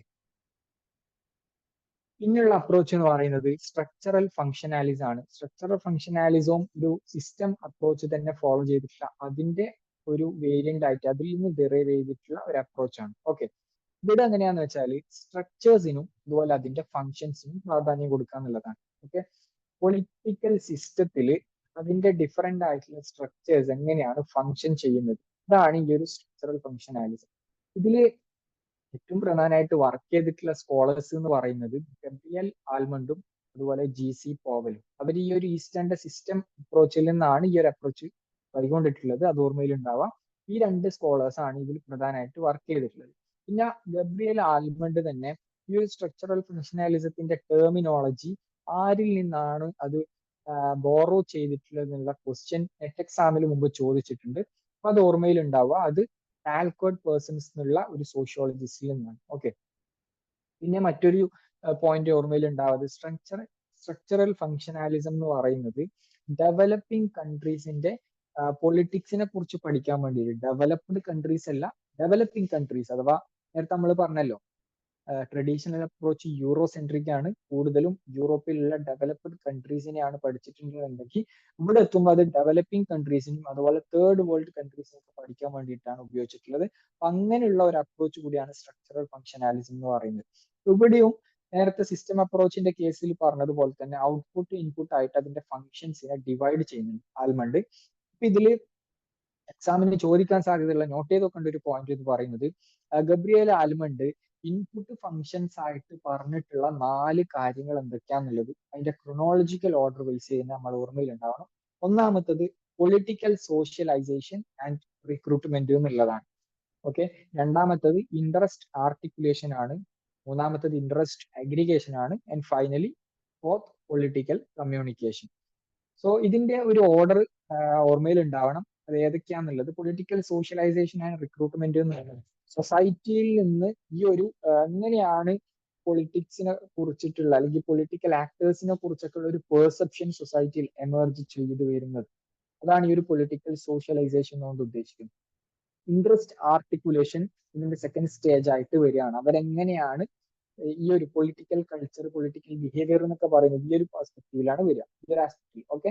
നെക്സ്റ്റ് ഇൻട്രസ്റ്റ് അഗ്രിഗേഷൻ, അതിനെ കളക്ട് ചെയ്തുകൊണ്ട് പൊളിറ്റിക്കൽ കമ്മ്യൂണിക്കേഷൻ, അത് ഫൈനലി ആരിലേക്ക് എത്താണ്, നമ്മൾ ആക്ടേഴ്സ്, പൊളിറ്റിക്കൽ ആക്ടേഴ്സ് പറഞ്ഞല്ലോ, ഫോമൽ ആയിട്ടുള്ള ആക്ടേഴ്സിലേക്ക് അത് വരികയാണ്. പിന്നെ ഔട്ട്പുട്ട് ഫങ്ഷൻസ്, അത് ഡെലിവർ ചെയ്യുന്നത് ഡിസിഷൻസ് പബ്ലിക് പോളിസി ഒക്കെ ആയിട്ട് പറഞ്ഞല്ലോ. അപ്പൊ അതിന്റെ ഔട്ട്പുട്ട് ഫങ്ഷൻസ് ആയിട്ട് ആൽമണ്ട് പറഞ്ഞിട്ടുള്ളത് 3 rule making, rule application, rule adjudication. അഥവാ റൂൾ മേക്കിംഗ് എന്ന് പറയുമ്പോൾ അത് ലെജിസ്ലേഷൻ ആണ് ചെയ്യുന്നത്. റൂൾ അപ്ലിക്കേഷൻ അഥവാ അത് എക്സിക്യൂട്ടീവിന്റെ ഒരു ഫംഗ്ഷൻ ആണ്. റൂൾ അഡ്ജുഡിക്കേഷൻ എന്ന് പറഞ്ഞാൽ ഇവര് ഗവൺമെന്റ് പാസ് ചെയ്തിട്ടുള്ള അല്ലെങ്കിൽ കൊണ്ടുവന്നിട്ടുള്ള നിയമങ്ങളും പോളിസികളൊക്കെ കോൺസ്റ്റിറ്റ്യൂഷന്റെ വാലിഡ് ആണോ അല്ലെങ്കിൽ എഗെയിൻസ്റ്റ് ആണോ എന്നുള്ളത് ചെക്ക് ചെയ്യാന്നുള്ളത്, അഥവാ ജുഡീഷ്യറിയുടെ ഫംഗ്ഷൻ ആയിട്ടുള്ളതാണ്. ഓക്കെ. ഈ ഒരു 4 ഇത് ഇൻപുട്ട് ഫംഗ്ഷൻസും അതുപോലെ 3 ഔട്ട്പുട്ട് ഫംഗ്ഷൻസും തീർച്ചയായിട്ടും ഓർമ്മയിൽ ഉണ്ടാവാം. പിന്നെ ഇമ്പോർട്ടന്റ് ആയിട്ടുള്ള ഒരു അപ്രോച്ചാണ് പൊളിറ്റിക്കൽ കൾച്ചർ അപ്രോച്ച് എന്ന് പറയുന്നത്. പൊളിറ്റിക്കൽ കൾച്ചർ എന്താണെന്നുള്ളത് നമുക്ക് ഇതിന്റെ കണ്ടിന്യൂസ് ആയിട്ട് നമ്മൾ നോക്കുന്നുണ്ട്. ഇതിൽ father of political culture approach എന്ന് പറയുന്നതും ഗബ്രിയൽ ആൽമണ്ട് തന്നെയാണ്. ഓക്കെ. ഗബ്രിയൽ ആൽമണ്ട് ഒരുപാട് ഏരിയാസിൽ വർക്ക് ചെയ്തിട്ടുണ്ട്. ഈ ഒരു പൊളിറ്റിക്കൽ കൾച്ചറും പൊളിറ്റിക്കൽ സ്ട്രക്ചറൽ ഫംഗ്ഷനാലിസും അതുപോലെ പാർട്ടി സിസ്റ്റമായിട്ട് ഒരുപാട് വർക്കുകൾ ഇദ്ദേഹത്തിൻ്റെതായിട്ട് കാണാൻ പറ്റും. ഇപ്പൊ ഗബ്രിയൽ ആൽമണ്ടും സിഡ്നി വേർബയും കൂടി എഴുതിയിട്ടുള്ള സിവിക് കൾച്ചർ എന്നുള്ള പുസ്തകം വളരെ ഇമ്പോർട്ടന്റ് ആയിട്ടുള്ള ഒരു മാഗ്നം ഓപ്പസ് ആണ്. അവർ അതിൽ 5 നേഷൻസിനെ കുറിച്ചാണ് പഠിക്കുന്നത്. United States, Germany, Mexico, Italy and United kingdom. ഈ 5 കൺട്രീസ് ഏതൊക്കെയാന്നുള്ളത് ഓർമ്മയിൽ ഉണ്ടാവുക അവരുടെ സിവിക് കൾച്ചർ എന്നുള്ള പുസ്തകത്തിൽ. പിന്നെ ആൽമണ്ടിന്റെയും വേർബന്റെയും 3 ആസ്പെക്ട്സ് ഓഫ് പൊളിറ്റിക്കൽ കൾച്ചർ ഉണ്ട്: കോഗ്നിറ്റീവ്, എഫക്റ്റീവ്, ഇവാലുവേറ്റീവ്. പിന്നെ 3 ടൈപ്സ് ഓഫ് പൊളിറ്റിക്കൽ കൾച്ചർ അവർ പറയുന്നുണ്ട്: പാരോക്കിയൽ, സബ്ജക്റ്റീവ്, പാർട്ടിസിപ്പേറ്റീവ്. ഇതൊക്കെ നമ്മൾ ഡിസ്കസ് ചെയ്യുന്നുണ്ട്, ഒന്ന് നോക്കാം. പിന്നെ എഡ്വാർഡ് ഫൈനർ എന്നുള്ള തിങ്കർ, അദ്ദേഹം 4 ടൈപ്സ് പൊളിറ്റിക്കൽ കൾച്ചർ ഡിസ്കസ് ചെയ്യുന്നുണ്ട്: matured, developed, law and minimal. അത് ഓർമ്മയിൽ ഉണ്ടാവാം. ഓക്കെ. പിന്നെ ആൽമണ്ടും വെർബയും കൂടി ഈ ഒരു സിവിക് കൾച്ചറിൽ പറയുന്ന ഒരു തിയറി ഉണ്ട്, അഥവാ sleeping dogs theory of democratic culture എന്ന് പറഞ്ഞിട്ട് അവർ പറയുന്നുണ്ട്. അതെന്താണെന്ന് വെച്ചാൽ low participation indicates broad satisfaction with the government. അഥവാ ഗവൺമെന്റിനെതിരെ തിരിയാതിരിക്കും, ഗവൺമെന്റിനെ ചോദ്യം ചെയ്യാത്ത ഒരു ജനത, ഒരു സൊസൈറ്റി ഉണ്ടാവാന്നുള്ളത് ഗവൺമെന്റിന് കൂടുതൽ സാറ്റിസ്ഫാക്ഷൻ കൊടുക്കുകയാണ്. അഥവാ അവർ ചെയ്യുന്ന പ്രവർത്തനങ്ങളെ കുറിച്ച് ക്രിട്ടിക്കലി അനലൈസ് ചെയ്യുന്ന ഒരു സൊസൈറ്റി ഉണ്ടാവാതിരിക്കുക, അഥവാ ലോ പൊളിറ്റിക്കൽ പാർട്ടിസിപ്പേഷൻ ഉണ്ടാകുന്നിടത്തോളം ഗവൺമെന്റിന് സാറ്റിസ്ഫാക്ഷൻ കിട്ടുന്നുണ്ട് എന്നുള്ളതാണ് ഈ ഒരു സ്ലീപ്പിംഗ് ഡോഗ്സ് തിയറി പറയുന്നത്. ഓക്കെ. നെക്സ്റ്റ് ഇമ്പോർട്ടന്റ് ആയിട്ടുള്ള മോഡേൺ അപ്രോച്ച്, ഒന്നുകൂടി റീസെന്റ് എമേർജ് ചെയ്തിട്ടുള്ളത് നമുക്ക് പറയാൻ പറ്റുന്ന ഒരു അപ്രോച്ചാണ് ന്യൂ ഇൻസ്റ്റിറ്റ്യൂഷനാലിസം എന്ന് പറയുന്നത്. ഇതിന്റെ 2 തിങ്കേഴ്സ് ആണ് ഇതിന്റെ ഫൗണ്ടേഴ്സ് ആയിട്ട് കൺസിഡർ ചെയ്യുന്നത്: ജെയിംസ് മാർച്ചും ജോഹാൻ ഓൾസനും. ഇത് നമ്മൾ മുന്നേ പബ്ലിക് പോളിസിന്റെ ക്ലാസ്സിൽ പറഞ്ഞിട്ടുണ്ട്. മാർച്ച് ഓൾസൺ ഒക്കെ കൂടിയിട്ടുള്ള ഒരു തിയറി പറഞ്ഞിട്ടുണ്ട്, garbage can model of public policy. അതും ഓർമ്മയിൽ ഉണ്ടാവുക. ഈ അദ്ദേഹത്തിന്റെ ഇവർ രണ്ടുപേർ ചേർന്ന് എഴുതിയിട്ടുള്ള ന്യൂ ഇൻസ്റ്റിറ്റ്യൂഷനാലിസം എന്നുള്ള പുസ്തകത്തിലാണ് ഈ ഒരു ഇൻസ്റ്റിറ്റ്യൂഷനാലിസം എന്നുള്ള അപ്രോച്ചിനെ ഇവർ കൊണ്ടുവരുന്നത്. ഈ ന്യൂ ഇൻസ്റ്റിറ്റ്യൂഷനാലിസം എന്ന് പറയുന്നത്, നമ്മൾ നേരത്തെ ഇൻസ്റ്റിറ്റ്യൂഷണൽ അപ്രോച്ച് പറഞ്ഞല്ലോ, ട്രഡീഷണൽ അപ്രോച്ചിൽ ഇൻസ്റ്റിറ്റ്യൂഷണൽ അപ്രോച്ച് പറഞ്ഞല്ലോ. അപ്പൊ അതിനെ ഒന്നുകൂടി മോഡിഫൈ ചെയ്തിട്ടുള്ള, അതിനെ റിവൈവ് ചെയ്തിട്ടുള്ള ഒരു അപ്രോച്ചാണ് ന്യൂ ഇൻസ്റ്റിറ്റ്യൂഷനാലിസം എന്ന് പറയുന്നത്. അപ്പം നേരത്തുള്ള അപ്രോച്ചിലുള്ള ലിമിറ്റ്സ്, അതിന്റെ പോരായ്മകളൊക്കെ പരിഹരിച്ചുകൊണ്ട് അവർ ഈ ഒരു പുതിയൊരു അപ്രോച്ച് കൊണ്ടുവന്നു. അപ്പോൾ എന്താണ് അതിലുണ്ടാവുന്നത്? ഫോമൽ സ്റ്റഡി ഓഫ് ഇൻസ്റ്റിറ്റ്യൂഷൻസ് മാത്രമല്ല ഈ ഒരു അപ്രോച്ചിൽ ഉണ്ടാവുക, മറിച്ച് ഇൻഫോർമൽ ആയിട്ടുള്ള ആസ്പെക്റ്റും ഉണ്ടാവും. അതുപോലെ ഇൻസ്റ്റിറ്റ്യൂഷൻസ് ആൻഡ് ഇൻഡിവിജ്വൽ ആക്ടേഴ്സ്. നേരത്തെ ഇൻസ്റ്റിറ്റ്യൂഷണൽ അപ്രോച്ച് ഇൻഡിവിജ്വൽ ആക്ടേഴ്സിനൊന്നും കാര്യമായിട്ട് പ്രാധാന്യം കൊടുത്തിട്ടില്ല. അതുകൊണ്ട് ഇവിടെ എത്തുമ്പോൾ ന്യൂ ഇൻസ്റ്റിറ്റ്യൂഷണലൈസത്തിൽ ഇൻസ്റ്റിറ്റ്യൂഷൻസിനും അതുപോലെ ഇൻഡിവിജ്വൽസിനും തുല്യ പ്രാധാന്യം കൊടുക്കുന്നുണ്ട് എന്നുള്ളതാണ്. ഓക്കെ. പിന്നെ ഇതില് മറ്റൊരു കൺസെപ്റ്റ് അഥവാ പോൾ ഡിമാഗിയും അതുപോലെ വാൾട്ടർ പോവലും അവര് പോയിന്റ് ചെയ്തിട്ടുള്ള ഒരു കൺസെപ്റ്റ് ആണ് ഇൻസ്റ്റിറ്റ്യൂഷണൽ ഐസോമോർഫിസം എന്ന് പറഞ്ഞിട്ടുള്ള ഒരു കൺസെപ്റ്റ്. അഥവാ ഇൻസ്റ്റിറ്റ്യൂഷണൽ ഐസോമോർഫിസം എന്ന് പറയുന്നത് a mechanism where one organization went through some organizational transformation by initiating actions that are similar to other organization in terms of procedure and outlook എന്നുള്ളതാണ്. അഥവാ ഒരു ഓർഗനൈസേഷൻ മറ്റൊരു ഓർഗനൈസേഷന്റെ ടേംസ് ആൻഡ് പ്രൊസീജിയേഴ്സ് തുല്യമായിട്ട് follow ചെയ്യുക. അവരുടെ ഒരു ഓർഗനൈസേഷണൽ ട്രാൻസ്ഫോർമേഷന്റെ ഭാഗമായിട്ട് മറ്റു ഓർഗനൈസേഷൻസിന്റെ പ്രൊസീജിയേഴ്സ് ഔട്ട്ലുക്ക് ഒക്കെ കോപ്പി ചെയ്യുന്ന ഒരു സിസ്റ്റമാണ് ഇൻസ്റ്റിറ്റ്യൂഷൻ ഐസോമോർഫിസം എന്നുള്ള ഒരു കൺസെപ്റ്റ്. അത് ഈ ടേം ഓർമ്മയിൽ ഉണ്ടായാൽ മതി. ആരൊക്കെയാണ് കോയിൻ ചെയ്തിട്ടുള്ളത് എന്നുള്ളത് ചിലപ്പം ചോദിച്ചേക്കാം. അവരുടെ പുസ്തകം ന്യൂ ഇൻസ്റ്റിറ്റ്യൂഷണാലിസം ഇൻ ഓർഗനൈസേഷണൽ അനാലിസിസ് എന്നുള്ളത്. പിന്നെ ഇമ്പോർട്ടന്റ് ആയിട്ട് മനസ്സിലാക്കേണ്ട ഒരു പോയിന്റ് ആണ് ഈ ന്യൂ ഇൻസ്റ്റിറ്റ്യൂഷണാലിസത്തിന്റെ ഡിഫറെന്റ് ടൈപ്സ് ഉണ്ട്. ഇത് UGC നെറ്റിൽ ചോദിച്ചിട്ടുള്ളതാണ്. അതിൽ 3 തരത്തിലുള്ളതാണ് ഈ ന്യൂ ഇൻസ്റ്റിറ്റ്യൂഷണാലിസം എന്ന് പറയുന്നത്. ഒന്നാമത്തത് റാഷണൽ ചോയ്സ് ഇൻസ്റ്റിറ്റ്യൂഷണാലിസം ആണ്. അഥവാ ഒരു ഇൻഡിവിജ്വൽസ് എങ്ങനെയാണ് ഒരു റാഷണൽ ഡിസിഷൻസ് എടുക്കുന്നത്, ഒരു ഇൻസ്റ്റിറ്റ്യൂഷൻസിന്റെ ഉള്ളിൽ അവരെങ്ങനെയാണ് ഒരു റാഷണൽ ഡിസിഷൻസ് എടുക്കുന്നത്, അതെങ്ങനെയാണ് ഇൻസ്റ്റിറ്റ്യൂഷൻസിനെ അഫക്ട് ചെയ്യുന്നത്, ഒരു ഇൻഡിവിജ്വൽ പ്രിഫറൻസസ് എങ്ങനെയാണ് ഇൻസ്റ്റിറ്റ്യൂഷനെ അഫക്ട് ചെയ്യുന്നത് എന്നുള്ളതാണ് ഈ റാഷണൽ ചോയ്സ് ഇൻസ്റ്റിറ്റ്യൂഷണാലിസം പഠിക്കുന്നത്. അതിന്റെ പ്രധാന എക്സ്പോണന്റ് എന്ന് പറയുന്നത് ഡോഗ്ലസ് നോർത്ത് എന്നുള്ള തിങ്കറാണ്. പിന്നെ രണ്ടാമത്തെ വേരിയന്റ് എന്ന് പറയുന്നത് ഹിസ്റ്റോറിക്കൽ ഇൻസ്റ്റിറ്റ്യൂഷണാലിസം ആണ്. ഹിസ്റ്റോറിക്കൽ ഇൻസ്റ്റിറ്റ്യൂഷണാലിസം എന്ന് പറയുന്നത് ഈ ഒരു ഡിസിഷൻ മേക്കിംഗ് കാര്യങ്ങളൊക്കെ എടുക്കുന്നതിൽ എങ്ങനെയാണ് ഒരു പാസ്റ്റ് ഇവന്റ്സ് ഡിസിഷൻസ് ഒക്കെ റോള് വഹിക്കുന്നത്, അഥവാ അതിന്റെ ഒരു ഹിസ്റ്റോറിക്കൽ കണ്ടക്സ്റ്റിന് പ്രാധാന്യം കൊടുത്തുകൊണ്ട് അതിന്റെ പൊളിറ്റിക്കൽ ഔട്ട്കംസിനെ കുറിച്ചും കറണ്ട് പ്രാക്ടീസസിനെ കുറിച്ചും പഠിക്കുക എന്നുള്ളതാണ് ഹിസ്റ്റോറിക്കൽ ഇൻസ്റ്റിറ്റ്യൂഷണാലിസത്തിൽ ചെയ്യുന്നത്. ഓക്കെ. അതിന്റെ എക്സ്പോണൻസ് തെഡാസ് കോപ്പോൾ ആണ്, Paul Pierson, Peter Hall, 3 thinkers ആണ്. പിന്നെ സോഷ്യോളജിക്കൽ ഇൻസ്റ്റിറ്റ്യൂഷണാലിസം എന്നുള്ളതാണ് മൂന്നാമത്തെ ഒരു വേരിയന്റ്. ഇതില് ഇൻസ്റ്റിറ്റ്യൂഷന് ഡെവലപ്പ് അതിന്റെ ഫങ്ഷൻസിനെയൊക്കെ എങ്ങനെയാണ് സോഷ്യൽ നോംസും വാല്യൂസും അതുപോലെ മറ്റ് കൾച്ചറൽ ഫാക്ടേഴ്സ് ഒക്കെ എഫക്ട് ചെയ്യുന്നത് എന്നുള്ളതാണ്. അഥവാ ഒരു നോൺ റാഷണൽ ഫാക്ടേഴ്സും എങ്ങനെയാണ് ഒരു ബിഹേവിയർ ഷെയ്പ്പ് ചെയ്യുന്നതിൽ പങ്കുവഹിക്കുന്നത്. അതാണ് ഈ സോഷ്യോളജിക്കൽ ഇൻസ്റ്റിറ്റ്യൂഷണാലിസത്തിന്റെ റോൾ എന്ന് പറയുന്നത്. അതിന്റെ എക്സ്പോണൻസിന് ഓർത്തു വെക്കുക വില്യം സ്കോട്ട് അതുപോലെ ജോൺ മേയർ എന്നുള്ള 2 തിങ്കേഴ്സ് ആണ്. നെക്സ്റ്റ് നമ്മൾ പൊളിറ്റിക്കൽ കൾച്ചർ എന്താന്നുള്ളത് കൂടി നമുക്ക് നോക്കാം. സോ പൊളിറ്റിക്കൽ കൾച്ചർ എന്ന് പറയുന്നത് ഇത് പൊളിറ്റിക്കൽ കൾച്ചർ അല്ലാത്ത ഒരുപാട് കൺസെപ്റ്റുകൾ നമ്മൾ കമ്പാരേറ്റീവ് പൊളിറ്റിക്സിൽ നിങ്ങൾ UG ലെവലൊക്കെ ചിലപ്പോൾ പഠിച്ചിട്ടുണ്ടാവും. Political socialisation, political behaviour, political system, political development, modernisation, അങ്ങനെ ഒരുപാട് കൺസെപ്റ്റുകൾ നമ്മൾ പഠിച്ചിട്ടുണ്ടാവും. ഒരു സിലബസിൽ സ്പെഷ്യലി മെൻഷൻ ചെയ്തുകൊണ്ടാണ് ഈ ഒരു ടോപ്പിക് നമ്മളിവിടെ ഡിസ്കസ് ചെയ്യുന്നത്. അതിന്റെ വളരെ ബേസിക്സ് ആയിട്ട് എക്സാം പോയിന്റ് ഓഫ് വ്യൂവിൽ 1 പോയിന്റ്സ് മാത്രം ഇതിൽ ആഡ് ചെയ്തു. നമുക്കറിയാം എന്താണ് കൾച്ചർ എന്നുള്ളത് നമുക്കറിയാലേ. കൾച്ചർ എന്ന് പറയുന്നത് beliefs, customs, norms, arts, traditions അങ്ങനെ തുടങ്ങിയിട്ട് സൊസൈറ്റിയിൽ അല്ലെങ്കിൽ ഒരു പെർട്ടിക്കുലർ ഗ്രൂപ്പിന്റെ റിലേറ്റഡ് ആയിട്ടുള്ള ആസ്പെക്റ്റുകളൊക്കെയാണ് നമ്മൾ കൾച്ചർ എന്ന് പറയാം അല്ലെ. അല്ലെങ്കിൽ ഒരു വേ ഓഫ് തിങ്കിങ് അല്ലെങ്കിൽ ഒരു way of behaving or working. ഈ സൊസൈറ്റി എങ്ങനെയാണ് തിങ്ക് ചെയ്യുന്നത്, ബിഹേവ് ചെയ്യുന്നത് ഉള്ളതിനെ നമ്മൾ കൾച്ചർ എന്ന് പറയാം. പൊളിറ്റിക്കൽ കൾച്ചർ എന്ന് പറയുന്നത് ഒരു പൊളിറ്റിക്കൽ എന്നുള്ള ടേം അതിൽ ആഡ് ചെയ്യുമ്പോൾ എങ്ങനെയാണ് അതിൽ ഡിഫറൻസ് വരുന്നത്. പൊളിറ്റിക്കൽ കൾച്ചർ എന്ന് പറയുന്നത് ഇതൊക്കെ തന്നെയാണ്. അഥവാ beliefs, norms, values, attitudes and orientation of people towards politics and political system. നമ്മൾ നേരത്തെ പറഞ്ഞല്ലോ ഒരു പൊളിറ്റിക്കൽ സിസ്റ്റത്തിലേക്ക് പീപ്പിളിനുള്ള പെർസെപ്ഷൻ, അവരുടെ ഒരു ആറ്റിറ്റ്യൂഡ് എന്താണ്, അവരുടെ ഒരു ബിഹേവിയർ എന്താണ്, ആ ഒരു കാര്യമാണ് പൊളിറ്റിക്കൽ കൾച്ചർ എന്ന് പറയുന്നത്. ഫോർ എക്സാമ്പിൾ ഇന്നൊരു ഗവൺമെന്റ് നമ്മളിങ്ങനെ വളരെ ഇൻഫോർമൽ ആയിട്ട് ചിലപ്പോൾ നമ്മൾ വീട്ടിലൊക്കെ സംസാരിക്കുമ്പോൾ അല്ലെങ്കിൽ കൂട്ടുകാരോട് സംസാരിക്കുമ്പോൾ നമ്മൾ പറയുമല്ലോ ഗവൺമെന്റിന്റെ ചില പോളിസിനെ എസ്പെഷ്യലി മെൻഷൻ ചെയ്തുകൊണ്ട് പറയും ഇന്ന പോളിസി അങ്ങനെ ഉണ്ടായിട്ടുണ്ട്, ഈ പോളിസിക്ക് ഇങ്ങനെയുള്ള ബുദ്ധിമുട്ടുകൾ പ്രശ്നങ്ങൾ ഉണ്ടായിട്ടുണ്ട് എന്നൊക്കെ നമ്മളിങ്ങനെ പറയും. അതൊക്കെ എന്താണ് ഈ ഒരു നമ്മളൊരു ആറ്റിറ്റ്യൂഡ്സ്, നമ്മളൊരു ഓറിയന്റേഷൻ ഗവൺമെന്റിനോട് അറിയിക്കുകയാണ്, ആ ഒരു പർട്ടിക്കുലർ ഗവൺമെന്റിനോടോ അല്ലെങ്കിൽ പൊളിറ്റിക്കൽ സിസ്റ്റത്തോടോ നമ്മൾ അറിയിക്കുകയാണ്. അതാണ് യഥാർത്ഥത്തിൽ ചുരുക്കി പറഞ്ഞാൽ ഒരു പൊളിറ്റിക്കൽ കൾച്ചർ കൊണ്ട് ഉദ്ദേശിക്കുന്നത്. അപ്പൊ അതില് ഡിഫറെന്റ് സെറ്റ്സ് ഉണ്ടാവും, ബിലീഫ്സ്, നോംസ്, വാല്യൂസ്, ആറ്റിറ്റ്യൂഡ്സ് പോലെയുള്ള ഡിഫറെന്റ് സെറ്റ്സ് വേരിയബിൾസ് അതിൽ വർക്ക് ചെയ്യുന്നുണ്ട് എന്നുള്ളതാണ്.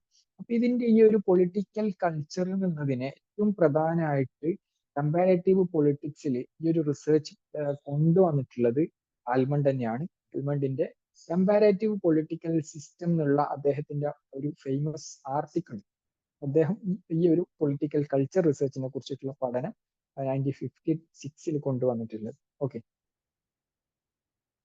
സോ ഇതിന്റെ പൊളിറ്റിക്കൽ കൾച്ചർ എന്നുള്ളതിനെ ഡിഫറെന്റ് സ്കോളേഴ്സ് ഡിഫറെന്റ് ടേംസ് ഉപയോഗിച്ചാണ് ഇതിനെ ഡിഫൈൻ ചെയ്യുന്നുണ്ട്. For example, Roy Macridis, structure of values and beliefs in the political system, double affiliate of structure of values and belief system in the political system. അതുപോലെ Kavanagh അതിനെ define ചെയ്യുന്നത് set of values, beliefs and attitudes within which a political system operates. പിന്നെ Almond and Verba അവരുടെ famous definition ആണ് pattern of orientations to political objects among the members of the nation എന്ന് പറഞ്ഞു ഇതിനെ discuss ചെയ്യുന്നുണ്ട്. അതുപോലെ almond and foveal വേറൊരു പുസ്തകത്തിൽ ഡിസ്കസ് ചെയ്യുന്നുണ്ട്. ലൂസിയൻ പെയിന്റെ ഡെഫിനിഷൻ ഉണ്ട്. അതൊക്കെ ജസ്റ്റ് ഒന്ന് വായിച്ചു പോകുക, അതൊന്നും ബൈഹാർട്ട് ചെയ്യാന്നുള്ളത് ഇമ്പോർട്ടന്റ് ഇല്ല. എക്സാമിന് റയർ കേസിൽ ഇങ്ങനെ ഡെഫിനിഷൻ കൊടുത്തിട്ട് ഇത് ആരാണ് കൊണ്ടുവന്നെന്നുള്ളതൊക്കെ ചോദിക്കാറുണ്ട്, അതുകൊണ്ട് ആഡ് ചെയ്തതാണ്, ഓർമ്മയിൽ ഉണ്ടായാൽ മതി ജസ്റ്റ്. പിന്നെ റോബർട്ട് ദാൽ എന്നുള്ള thinker salient elements of political culture എന്ന് പറഞ്ഞിട്ട് 4 കാര്യങ്ങളെ പോയിന്റ് ഔട്ട് ചെയ്യുന്നുണ്ട്. Orientation of problem solving, orientation to collective actions, orientation to the political system, orientation to other people.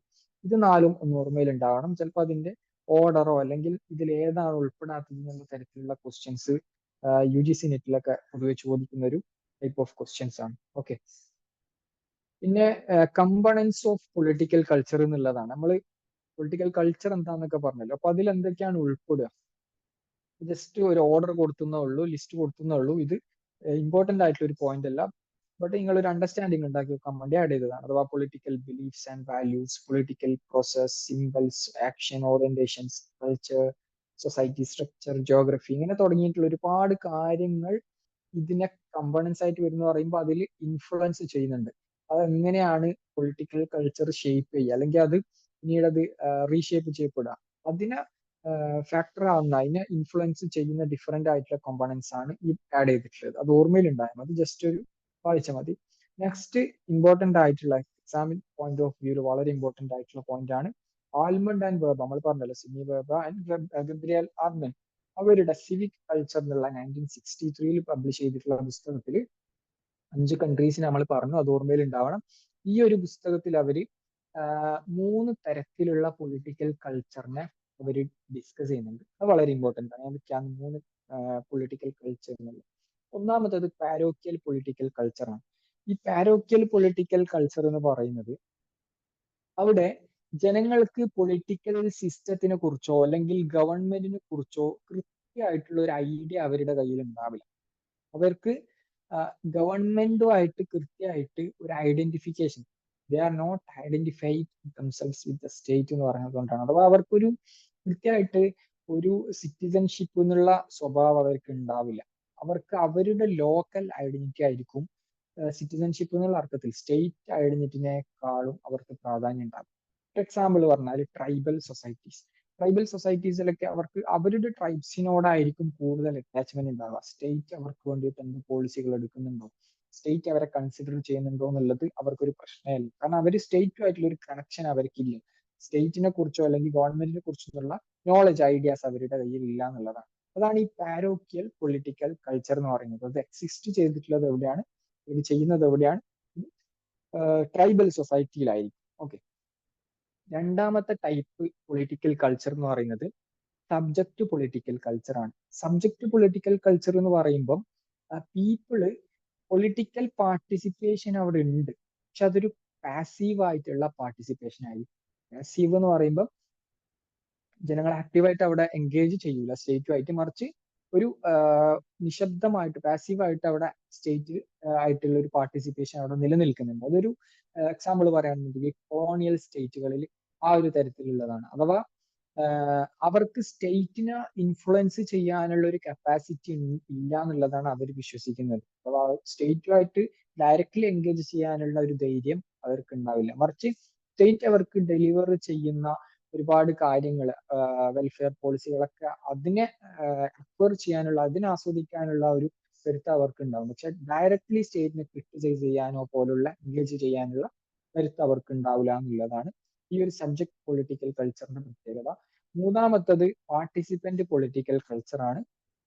Participant political culture എന്ന് പറയുന്നത് പീപ്പിളിന് political സോഷ്യലൈസേഷനും അതുപോലെ political പാർട്ടിസിപ്പേഷനും ഒക്കെ വളരെ ആക്റ്റീവായിട്ട് നടത്തുന്ന, സ്റ്റേറ്റുമായിട്ട് ഡയറക്ട്ലി പീപ്പിൾ എൻഗേജ് ചെയ്യുന്ന, ഒരു ബാർഗെയിൻ ചെയ്യുന്ന, ഒരു high level of political consciousness exist ചെയ്യുന്ന ഒരു സൊസൈറ്റിയിൽ ഉണ്ടാവുന്നതായിരിക്കും ഈ ഒരു പാർട്ടിസിപ്പന്റ് പൊളിറ്റിക്കൽ കൾച്ചർ എന്ന് പറയുന്നത്. ഓക്കെ, അവർക്ക് അവരുടെ റൈറ്റിനെ കുറിച്ച് കൃത്യമായിട്ടുള്ള ധാരണ ഉണ്ട്. അവരുടെ റൈറ്റ് നിഷേധിക്കപ്പെട്ടാൽ അത് ചോദിച്ചു വാങ്ങാൻ, സ്റ്റേറ്റുമായിട്ട് ചോദിച്ചു വാങ്ങാനുള്ള പവർ, അതിനുള്ള ധൈര്യം അവർക്കുണ്ട് എന്നുള്ളതാണ് ഈ ഒരു പാർട്ടിസിപ്പന്റ് പ്രത്യേകത. ഇതെവിടെയാണ് നമുക്ക് കാണാൻ പറ്റുക? ഇത് ആൽമണ്ട് ആൻഡ് ബോബ് പറയുന്നത് ഇത് കാണാൻ പറ്റുക ഹൈലി ഡെവലപ്ഡ് ആയിട്ടുള്ള, അഡ്വാൻസ്ഡ് ആയിട്ടുള്ള കൺട്രീസിലായിരിക്കും. അവർ എക്സാമ്പിൾ ആയിട്ട് പറയുന്നത് USA, UK പോലുള്ള കൺട്രീസിലൊക്കെയാണ് പാർട്ടിസിപ്പന്റ് പൊളിറ്റിക്കൽ കൾച്ചർ കാണാൻ പറ്റുക എന്നുള്ളതാണ് പറയുന്നത്. ഓക്കെ, ഇനി ഈ ഒരു 3 പൊളിറ്റിക്കൽ കൾച്ചേഴ്സിന്റെ പുറമെ അവര് ഇതിനെ റീക്ലാസിഫൈ ചെയ്യുന്നുണ്ട്. അവർ പറയുന്നത് എല്ലാ സൊസൈറ്റിയിലും ഇപ്പൊ ഇങ്ങനെ കാറ്റഗറൈസ് ചെയ്ത് ഇന്ന ഒരു സ്റ്റേറ്റിൽ അല്ലെങ്കിൽ ഇന്നൊരു സൊസൈറ്റിയിൽ ഇന്ന പൊളിറ്റിക്കൽ കൾച്ചർ മാത്രമേ കാണുകയുള്ളൂ എന്ന് തീർപ്പ് കൽപ്പിച്ച് പറയാൻ കഴിയില്ല. അവിടെ സബ് ടൈപ്സ് ഉണ്ടാവും. അവിടെ 2 തരത്തിലുള്ള പൊളിറ്റിക്കൽ കൾച്ചർ ഒരേ സമയം ചിലപ്പോൾ വർക്ക് ചെയ്യുന്നുണ്ടാവും. അപ്പൊ അതിനെ റീക്ലാസിഫൈ ചെയ്തുകൊണ്ട് അവർ പറയുന്നത് വെച്ചാൽ പാരോക്കിയലും സബ്ജക്റ്റും എക്സിസ്റ്റ് ചെയ്യുന്ന സൊസൈറ്റീസ് ഉണ്ടാവാം, സബ്ജക്റ്റും പാർട്ടിസിപ്പന്റും ഉണ്ടാവാം, പാരോക്കിയലും പാർട്ടിസിപ്പന്റും ഉണ്ടാവാം. ഇനി പറയുന്നത് വെച്ചാൽ ഈ 3 പൊളിറ്റിക്കൽ കൾച്ചറും, പാരോക്കിയലും സബ്ജക്റ്റും പാർട്ടിസിപ്പന്റും മൂന്നും മെർജ് ചെയ്തിട്ട് മിക്സ് ആയിട്ട് വർക്ക് ചെയ്യുന്ന, ഒരേ സമയത്ത് പ്രവർത്തിക്കുന്ന സൊസൈറ്റി കാണാൻ പറ്റും.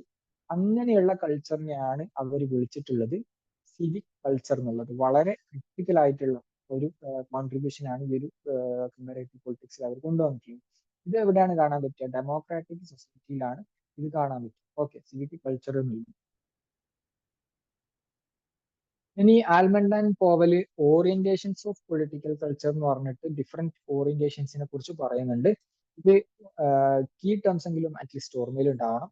Cognitive orientation. കൊഗ്നിറ്റീവ് ഓറിയന്റേഷൻ എന്ന് പറയുമ്പം ഒരു പൊളിറ്റിക്കൽ സിസ്റ്റത്തിനെ കുറിച്ച് ജനങ്ങൾക്കുള്ള നോളജ്, ഇവരുടെ അണ്ടർസ്റ്റാൻഡിങ് കാര്യങ്ങളൊക്കെയാണ് കൊഗ്നിറ്റീവ് ഓറിയന്റേഷനിൽ പറയുന്നത്. അഫക്റ്റീവ് ഓറിയന്റേഷൻ എന്ന് പറഞ്ഞിട്ട് ഡിസ്കസ് ചെയ്യുന്നുണ്ട്. അഫക്റ്റീവ് ഓറിയന്റേഷൻ എന്ന് പറയുമ്പോൾ ഒരു ഇമോഷണൽ അറ്റാച്ച്മെന്റ്, എങ്ങനെയാണ് ഈ ജനങ്ങൾക്ക് സ്റ്റേറ്റിനോട് അല്ലെങ്കിൽ സിസ്റ്റത്തോട് ലോയാലിറ്റി ഉള്ളത്, ഇവരുടെ സെന്റിമെന്റ്സ് കാര്യങ്ങളൊക്കെ എങ്ങനെയാണ് എന്നുള്ളതാണ് ഈ ഒരു അഫക്റ്റീവ് ഓറിയന്റേഷൻ കൊണ്ട് ഉദ്ദേശിക്കുന്നത്. ഒരു പാട്രിയോട്ടിക് ഫീൽ അല്ലെങ്കിൽ ഒരു നാഷണാലിസ്റ്റിക് ഫീലൊക്കെ വരുന്നത് ഈ ഒരു ഓറിയന്റേഷന്റെ ഭാഗമായിട്ടാണ് അവർ പറയുന്നത്. തേർഡ് ഓറിയന്റേഷൻ എന്ന് പറയുന്നത് ഇവാലുവേറ്റീവ് ഓറിയന്റേഷൻ ആണ്. ഇവാലുവേറ്റീവ് ഓറിയന്റേഷൻ എന്ന് പറയുന്നത് ഈ പൊളിറ്റിക്കൽ സിസ്റ്റത്തിന്റെ പെർഫോമൻസ്, നേരത്തെ നമ്മൾ പറഞ്ഞല്ലോ, അവരുടെ ഔട്ട്പുട്സിനെ ക്വസ്റ്റ്യൻ ചെയ്യുന്ന, അതിനോടുള്ള ഒരു ഫീഡ്ബാക്ക് ആണ്, അതിനുള്ള ഒരു ജഡ്ജ്മെന്റ്, അസസ്മെന്റ് ആണ് ഈ ഒരു ഇവാലുവേറ്റീവ് ഓറിയന്റേഷൻ കൊണ്ട് ഉദ്ദേശിക്കുന്നത്. ഓക്കെ, സോ ഇത്രയാണ് നമ്മൾ ഈ ഒരു ഏരിയാസിൽ പ്രധാനമായിട്ട് മനസ്സിലാക്കേണ്ടതുള്ളത്. പിന്നെ പ്രീവിയസ്ലി ചോദിച്ചിട്ടുള്ള ഒരു ക്വസ്റ്റ്യൻസിനെ നമുക്ക് ജസ്റ്റ് ഒന്ന് നോക്കാം. ഇതിൽ നെറ്റ് എക്സാമിൽ ചോദിച്ചിട്ടുള്ള ഒരു ക്വസ്റ്റ്യൻ ആണ്, what is the correct sequence in which the following approaches to the study of comparative politics emerged. ഇവിടെ ചോദിച്ചിട്ടുള്ളതെന്ന് പറഞ്ഞാൽ ഇതിന്റെ ഒരു ഓർഡർ ആണ് ചോദിച്ചിട്ടുള്ളത്. എങ്ങനെയാണ് ഈ ഒരു കമ്പാരേറ്റീവ് പൊളിറ്റിക്സിന്റെ അപ്രോച്ച് വന്നിട്ടുള്ളത് എന്നുള്ള ക്രോണോളജിക്കൽ ഓർഡറിൽ ചെയ്യാൻ വേണ്ടിയിട്ടാണ് ചോദിച്ചിട്ടുള്ളത്. ഇതിന്റെ ആൻസർ എങ്ങനെയാ വരിക? നമുക്കറിയാം, ഫിലോസഫിക്കൽ അപ്രോച്ച് ആണ് one of the oldest approach എന്ന് നമ്മൾ പറഞ്ഞു. പിന്നെ രണ്ടാമത്തത് വരിക ബിഹേവിയറൽ അപ്രോച്ച് ആണ്. ബിഹേവിയറലിസം നമ്മൾ പറഞ്ഞല്ലോ, 20th സെഞ്ചുറിയിലെ ഫസ്റ്റ് ഹാഫിലാണ് ബിഹേവിയറലിസം പ്രധാനമായിട്ട് എമർജ് ചെയ്തിട്ടുള്ളത്. ചാൾസ് മെറിയം ഒക്കെ തുടങ്ങി വെച്ചിട്ടുള്ളത്. അപ്പൊ അതിന്റെ ശേഷമാണ്, വേൾഡ് വാർ സെക്കൻഡിന്റെ ഒക്കെ ശേഷമാണ് പ്രധാനമായിട്ടും സിസ്റ്റംസ് അപ്രോച്ച് അഥവാ ഡാവിഡ് ഈസ്റ്റന്റെ അപ്രോച്ച് പ്രധാനമായിട്ട് മുന്നോട്ട് വന്നിട്ടുള്ളത്. പിന്നെ ഏറ്റവും റീസെന്റ് ജോയിൻ ചെയ്തിട്ടുള്ള അപ്രോച്ച് ആണ് ന്യൂ ഇൻസ്റ്റിറ്റ്യൂഷണാലിസം, ജെയിംസ് ഓൾസനും മാർച്ചൊക്കെ തുടങ്ങിയിട്ടുള്ള അപ്രോച്ച് എന്ന് പറയുന്നത്. അപ്പൊ അങ്ങനെയാണ് ഇതിന്റെ ഓർഡർ വരിക: philosophical, behavioural, system, new institutionalism. AD B C അല്ലെ, ആ ഒരു ഓർഡറിലാണ് വരിക. അപ്പൊ റൈറ്റ് ആൻസർ. ഇങ്ങനെയുള്ള ക്വസ്റ്റ്യൻസ് നമ്മളെ ഈ ഒരു ക്വസ്റ്റ്യൻ ആഡ് ചെയ്യാൻ കാരണം നമ്മളിപ്പം ഒരുപാട് ക്വസ്റ്റ്യൻസ് നമ്മളിങ്ങനെ അനലൈസ് ചെയ്യുമ്പോൾ നമ്മൾക്ക് ഏത് ആസ്പെക്റ്റിലാണ് ക്വസ്റ്റ്യൻസ് ചോദിക്കാന്നുള്ളത് മനസ്സിലാവുള്ളൂ. ഇപ്പൊ നമ്മൾ അപ്രോച്ചസിനെ കുറിച്ച് നമ്മൾ പഠിക്കുമ്പോൾ അതിന്റെ ഒരു ക്രൊണോളജിക്കൽ ഓർഡറിനും ചിലപ്പോൾ നമ്മൾ ഓർമ്മയിൽ ഉണ്ടാവില്ല. നമ്മൾ ജസ്റ്റ് അതിന്റെ ഓർഡർ, അതിന്റെ എന്താ കണ്ടന്റ് എന്നുള്ളത് മാത്രമേ ഓർത്തു വെക്കുള്ളൂ. അപ്പൊ നമ്മൾ പഠിക്കുമ്പം ഓരോ കാര്യങ്ങളെ കുറിച്ചും അതിന്റെ ഒരു ടൈം പീരീഡിനെ കുറിച്ചിട്ടുള്ള ധാരണ ഉണ്ടാവുക. ഈവൻ അത് തിങ്കേഴ്സിനെ കുറിച്ച് പഠിക്കുമ്പോൾ ആവട്ടെ, അവരുടെ ഏകദേശം കൃത്യമായിട്ട് എല്ലാവരുടെയും ഡേറ്റ് ഓഫ് ബർത്ത് ഇയർ പഠിച്ചു വെക്കുക എന്നുള്ളത് ഇറ്റ്സ് നോട്ട് പോസിബിൾ. ബട്ട് അവർ ജീവിച്ചിരുന്ന ഒരു കാലഘട്ടം, അവരുടെ കണ്ടംപററി ആയിട്ട് എൻഗേജ് ചെയ്തിട്ടുള്ള കുറച്ച് സ്കോളേഴ്സ് ആരൊക്കെയാണ്, അതിന്റെ ഒരു ഓർഡർ അല്ലെങ്കിൽ അതിന്റെ ഒരു ക്രൊണോളജി നമ്മളുടെ മനസ്സിലുണ്ടായാൽ ഇത്തരത്തിലുള്ള ക്വസ്റ്റ്യൻസ് നമുക്ക് ഈസിലി ആൻസർ ചെയ്യാൻ. ഓക്കെ, സോ നെക്സ്റ്റ് ക്വസ്റ്റ്യൻ ചോദിച്ചിട്ടുള്ളത് ആൽമണ്ടും വേർബിയും സിവിക് കൾച്ചറിൽ പറഞ്ഞിട്ടുള്ള 3 ടൈപ്സ് ഓഫ് കൾച്ചർ ആണ്. ഇതിൽ നമ്മൾ പറഞ്ഞു പാരോക്കിയൽ, സബ്ജക്ട് ആൻഡ് പാർട്ടിസിപ്പന്റ് എന്നുള്ളതാണ്. പിന്നെ ഒരു ക്വസ്റ്റ്യൻ ചോദിച്ചിട്ടുള്ളത് which of the following statements is not correct. ഇതിൽ തെറ്റായിട്ടുള്ള സ്റ്റേറ്റ്മെന്റ് ഏതാന്നുള്ളതാണ്. Political culture is a set of basic political attitudes. Political culture cannot be empirically studied. The study of political culture focuses on the attitude of people and their likely effect on politics. Political culture has a companion approach, political socialization. അപ്പൊ ഇതിൽ statements വായിക്കുമ്പോൾ നമുക്ക് ഏകദേശം ഒരു idea കിട്ടും. അതായത് ഒരു വളരെ സിമ്പിൾ ആയിട്ടുള്ള സ്റ്റേറ്റ്മെന്റ്സ് ആണ് കൊടുത്തിട്ടുള്ളത്. ഇതിൽ നമുക്ക് രണ്ടാമത്തെ സ്റ്റേറ്റ്മെന്റ് വായിക്കുമ്പോൾ അവിടെ ഒരു പെശക് നമുക്ക് ഫീൽ ചെയ്യും. കാരണം എന്താ അറിയോ, political culture cannot be empirically study. അവിടെ ഒരു പ്രശ്നം നമുക്ക് ഫീൽ ചെയ്യുന്നില്ലേ? അതായത് ഈ ഒരു സ്റ്റേറ്റ്മെന്റ് ടൈപ്പ് ക്വസ്റ്റ്യൻസിനെ എങ്ങനെ നമ്മൾ അതിനെ അനലൈസ് ചെയ്യാന്നുള്ളതിന്റെ ഒരു പറഞ്ഞുതരാം. ഒരു എക്സ്ട്രീം ആയിട്ടുള്ള സ്റ്റേറ്റ്മെന്റ്സ് ആണെന്നുണ്ടെങ്കിൽ നോർമലി അത് 100% അപ്ലിക്കബിൾ ആയിരിക്കില്ല കേട്ടോ, എന്നാലും എക്സ്ട്രീം ഫോം ആയിട്ടുള്ള സ്റ്റേറ്റ്മെന്റ്സ് ആണ് ക്വസ്റ്റ്യൻസിൽ വരുന്നത് എന്നുണ്ടെങ്കിൽ അത് നോർമൽ കേസിൽ അത് തെറ്റാവാനാണ് സാധ്യത. കാരണം നമുക്ക് ഇവിടെ രണ്ടാമത്തെ സ്റ്റേറ്റ്മെന്റ് നോക്കി, can not be empirically study. അവിടെ എക്സ്ട്രീം ആയിട്ട് തീർപ്പ് കൽപ്പിക്കുകയാണ് അല്ലെ. ഒരിക്കലും പൊളിറ്റിക്കൽ കൾച്ചറിനെ എംപിരിക്കലി ആയിട്ട് അഥവാ മോഡേൺ അപ്രോച്ച് ഉപയോഗിച്ചുകൊണ്ട് പൊളിറ്റിക്കൽ കൾച്ചറിനെ പഠനം നടത്താൻ കഴിയില്ല എന്ന് നമുക്കതിന് തീർപ്പൽപ്പിക്കാൻ പറ്റും. കാരണം പൊളിറ്റിക്കൽ കൾച്ചർ അപ്രോച്ച് എന്ന് പറയുന്നത് എന്താ, അതിൽ എംപിരിക്കൽ ആയിട്ട് പഠനം നടത്തി. ഇപ്പം ആൽമണ്ടും വേർബിയും കൂടിയിട്ട് സിവിക് കൾച്ചർ പഠിച്ചത് 5 സ്റ്റേറ്റിലുള്ള പൊളിറ്റിക്കൽ കൾച്ചറിനെ കുറിച്ചാണ്. അവിടെ ഉപയോഗിച്ചിട്ടുള്ള മെത്തേഡ് എന്തായിരിക്കും, സ്വാഭാവികമായിട്ടും ജനങ്ങളുടെ പെർസെപ്ഷൻ അറിയാൻ വേണ്ടിയിട്ട് അവര് കുറെ ക്വാണ്ടിറ്റേറ്റീവ് മെത്തേഡ്സ് അവർ ഉപയോഗിച്ചിട്ടുണ്ടാവും. സർവേ ടൂളും അതുപോലെ ക്വസ്റ്റ്യൻ മെത്തേഡും മെത്തേഡ്സ് ഒക്കെ ഉപയോഗിച്ചിട്ടുണ്ടാവും. അപ്പൊ അതൊക്കെ എംപിരിക്കലി ആയിട്ടുള്ള പഠനമാണ് അല്ലെ. അതിനെ നമുക്ക് പ്രൂവ് ചെയ്യാൻ പറ്റും. അവർ പറഞ്ഞതും എന്താണ്, ഓരോ കൺട്രീസിനെ ലിസ്റ്റ് ചെയ്തുകൊണ്ട് അവർ ഇന്ന കൾച്ചർ ഇന്ന കൺട്രിയിലുണ്ട് എന്നൊക്കെ പറഞ്ഞു. അപ്പൊ ആ ഒരു കാര്യത്തിന് എംപിരിക്കലി പഠിക്കാൻ പറ്റുന്നാണല്ലോ പറയുന്നത്. ഈ ഒരു സ്റ്റേറ്റ്മെന്റ് റോങ് ആയിട്ടുള്ള സ്റ്റേറ്റ്മെന്റ് ആണ്. ബാക്കിയുള്ള സ്റ്റേറ്റ്മെന്റ് ഒക്കെ കോമൺ സെൻസിക്കലി നമുക്ക് മനസ്സിലാക്കാവുന്നതേ ഉള്ളൂ, ഈസിയാണ്. അപ്പോ പറഞ്ഞു വരുന്നതിന്റെ ചുരുക്കം, നമ്മൾ ഈ സ്റ്റേറ്റ്മെന്റ് ടൈപ്പ് ക്വസ്റ്റ്യൻസ് ചിലപ്പോൾ നമ്മുടെ എല്ലാ കാര്യങ്ങളും നമ്മൾ പഠിച്ചോളണമെന്നോ അല്ലെങ്കിൽ അറിഞ്ഞ സ്റ്റേറ്റ്മെന്റ് ആവണമെന്നോ ഇല്ല. പക്ഷെ ഇവിടെ നമ്മൾ ജസ്റ്റ് ഒന്ന് നോക്കിയാൽ, അനലൈസ് ചെയ്താൽ നമുക്ക് അതിന്റെ ട്രിക്ക് മനസ്സിലാക്കാൻ പറ്റും. എക്സ്ട്രീം സെന്റൻസ് ഉണ്ടെങ്കിൽ അതിനൊന്ന് ജസ്റ്റ് നോട്ട് ചെയ്ത് വെക്കുക. ചിലപ്പോൾ ഒന്നിലധികം സെന്റൻസുകളൊക്കെ എക്സ്ട്രീം ആയിട്ടുള്ളത് കണ്ടിനെങ്കിൽ അത് ഡിഫിക്കൽട്ടി വരും. പക്ഷെ നോർമൽ കേസിൽ നമുക്കത് ഈസിലി മനസ്സിലാക്കാൻ പറ്റും. Okay, so next question, which of the following does not figure in Almond and Verba's classification of political cultures. ഇതിൽ നമ്മൾ പറഞ്ഞിരുന്നു കോഗ്നിറ്റീവ്, ഇഫക്റ്റീവ്, ഇവാലുവേറ്റീവ്. ഇതിൽ എംപിരിക്കൽ ഓറിയന്റേഷൻ എന്നുള്ളത് അവർ കൊണ്ടുവന്നിട്ടില്ല അല്ലെ. പിന്നെ അസേർഷൻ റീസൺ ക്വസ്റ്റ്യൻ, ഇത് എക്സാമിന് 100% ചോദിക്കുന്ന ഒരു ടൈപ്പ് ഓഫ് ക്വസ്റ്റ്യൻ ആണ്. ഇതിൽ പൊളിറ്റിക്കൽ കൾച്ചറുമായിട്ട് വന്നിട്ടുള്ള സ്റ്റേറ്റ്മെന്റിന്റെ ആണ്. Political culture is a set of beliefs and sentiments about politics as embedded in the verbal and non verbal behaviour of people. ഇതിന്റെ റീസൺ ആയിട്ട് പറഞ്ഞിട്ടുള്ളത് the typological and morphological models of political culture denote that there can be as many political culture as the dynamics of political development in political systems എന്നുള്ളതാണ്. അപ്പൊ ആ രണ്ട് statement political കൾച്ചറുമായിട്ടുള്ളത് തന്നിട്ടുണ്ട്. അപ്പൊ അതില് ഇതിന്റെ രണ്ട് സ്റ്റേറ്റ്മെന്റും കറക്റ്റ് ആണെന്നുള്ളത് നമുക്ക് ഓൾമോസ്റ്റ് ഉറപ്പായിരിക്കും.